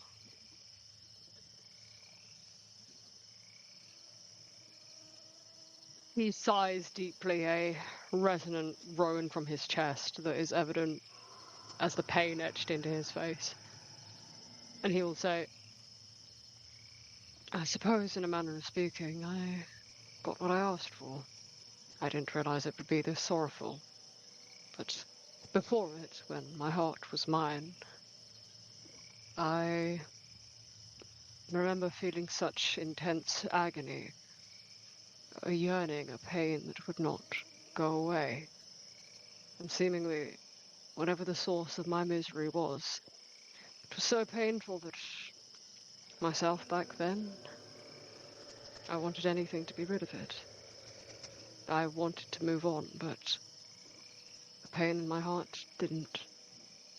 As if the thing that I was looking for that caused me such turmoil wanted me to stay right there. I remember why I came to make my deal with Bavlorna, really. Over the curtains of sadness that hang heavy upon my mind, within the well of sorrow that has made a pit within my stomach, within the agony that still feels not too far from me if I think about it.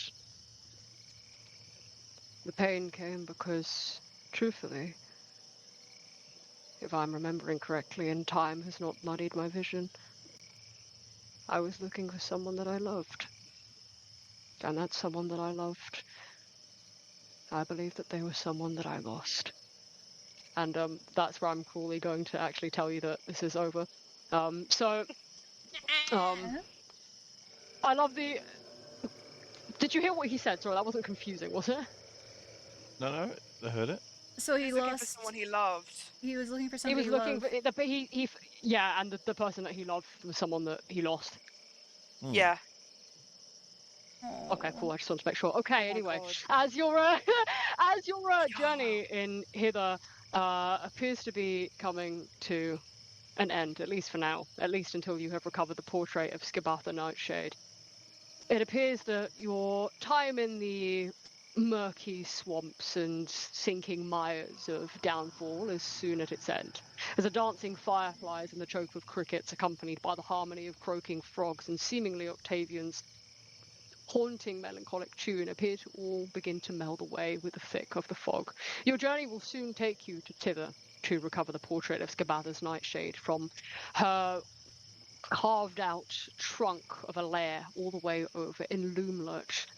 Guided by Clapperclaw the Scarecrow and with your new friend the gelatinous cube in tow, along with, I suppose, Agdon Longscarf for the ride. You seemingly have amassed an accompaniment of allies who are all eager to find what they've lost and help you on your journey, in a manner of speaking of shared pain of people that yearn for the things that have been so far flung from them. But as Vivi's memories seem so within reach, the first half being returned to her and Adette's, on the contrary, being taken, the powers of the Hourglass Coven seem to all be now more familiar with you, more known to the threat that you've come upon. And thrown into the question why exactly it is that you're here in Prismere. It can't be just to reclaim what it is that you've lost or what's been taken from you, surely. As fate seemingly begins to unfurl a picture and tell you why exactly you are weaved within this point in time, within the grasps of Prismere, seemingly the clutches of the Hourglass Coven will not let you go. Not just yet. But whatever plans your future have in store for you, and what will happen as you go to retrieve Scarbatha's Nightshade's portrait, is all on the other side of another region of Prisma, and we will come to see it when we return to this very campaign next week. Thank you all so much. Uh, That was fantastic. that was Thank you so so Thank much. you. good. It's good to be back. I gotta say, Ronnie, that was Lifelong reaction. insane. Also, Thank you. Oz MVP for going in the swamp water that was Yes. Yeah! Babby's bathtub. Oh God. Fucking, oh my god. Oh man. Oh It's man. okay. That boy's gonna have a shower or a bath. He's gonna have a very nice shower bath. Absolutely. I mean, actually, if you think about it, Oz is actually in the soggy quark clothing, so once he's got the Yeah. clothing off, it won't smell. So, Oh, thank God. I think like he will Yeah, don't probably worry. feel like he'll need a bath because of his hair and stuff like that and everything. Like he might think he still smells. Don't worry, Odette will tell Alright him. then. And Mother Alright then, my Abbott always loves. told him to like groom himself properly. May, I guess I'll let you close out your stream and then I'll close out mine in turn. Yeah, oh my god. Okay. Thank you for joining us, everybody. I had a great time. I will be back tomorrow, around 6, 7-ish for Elden Ring. Stop it. Stop No, it. no. Both of you, stop it. But yeah, I had a wonderful time. Thank you for joining us, and we'll be back with this. I think it's sometime next week. Yeah. Well, Oh my either Wednesday or goodness. Thursday, I imagine, yes. Yes. Yep, Oh thank you my so much, gosh. Maze Frog Champs. Appreciate you all. Thank you for staying here and enjoying what we've had to offer from this campaign. I hope you've all enjoyed the ride. I will be back here next, well, I don't even know what days. I'll be here some point at next week with either one of my campaigns, and I hope that all of you in Maze Chat are here to see how the journey of our party and their endeavours to retrieve Scabatha Nightshade's portrait in order to exchange it for Vivi's memories will go as we return to Wild Beyond the Witchlight next week. Let's go. Yippee! Thank All you right. guys. Thank you. Good night, everyone. Sleep Good well. Whatever night. corners of the Good globes that you're on, we will night. see you soon. Goodbye. Bye. Yeah.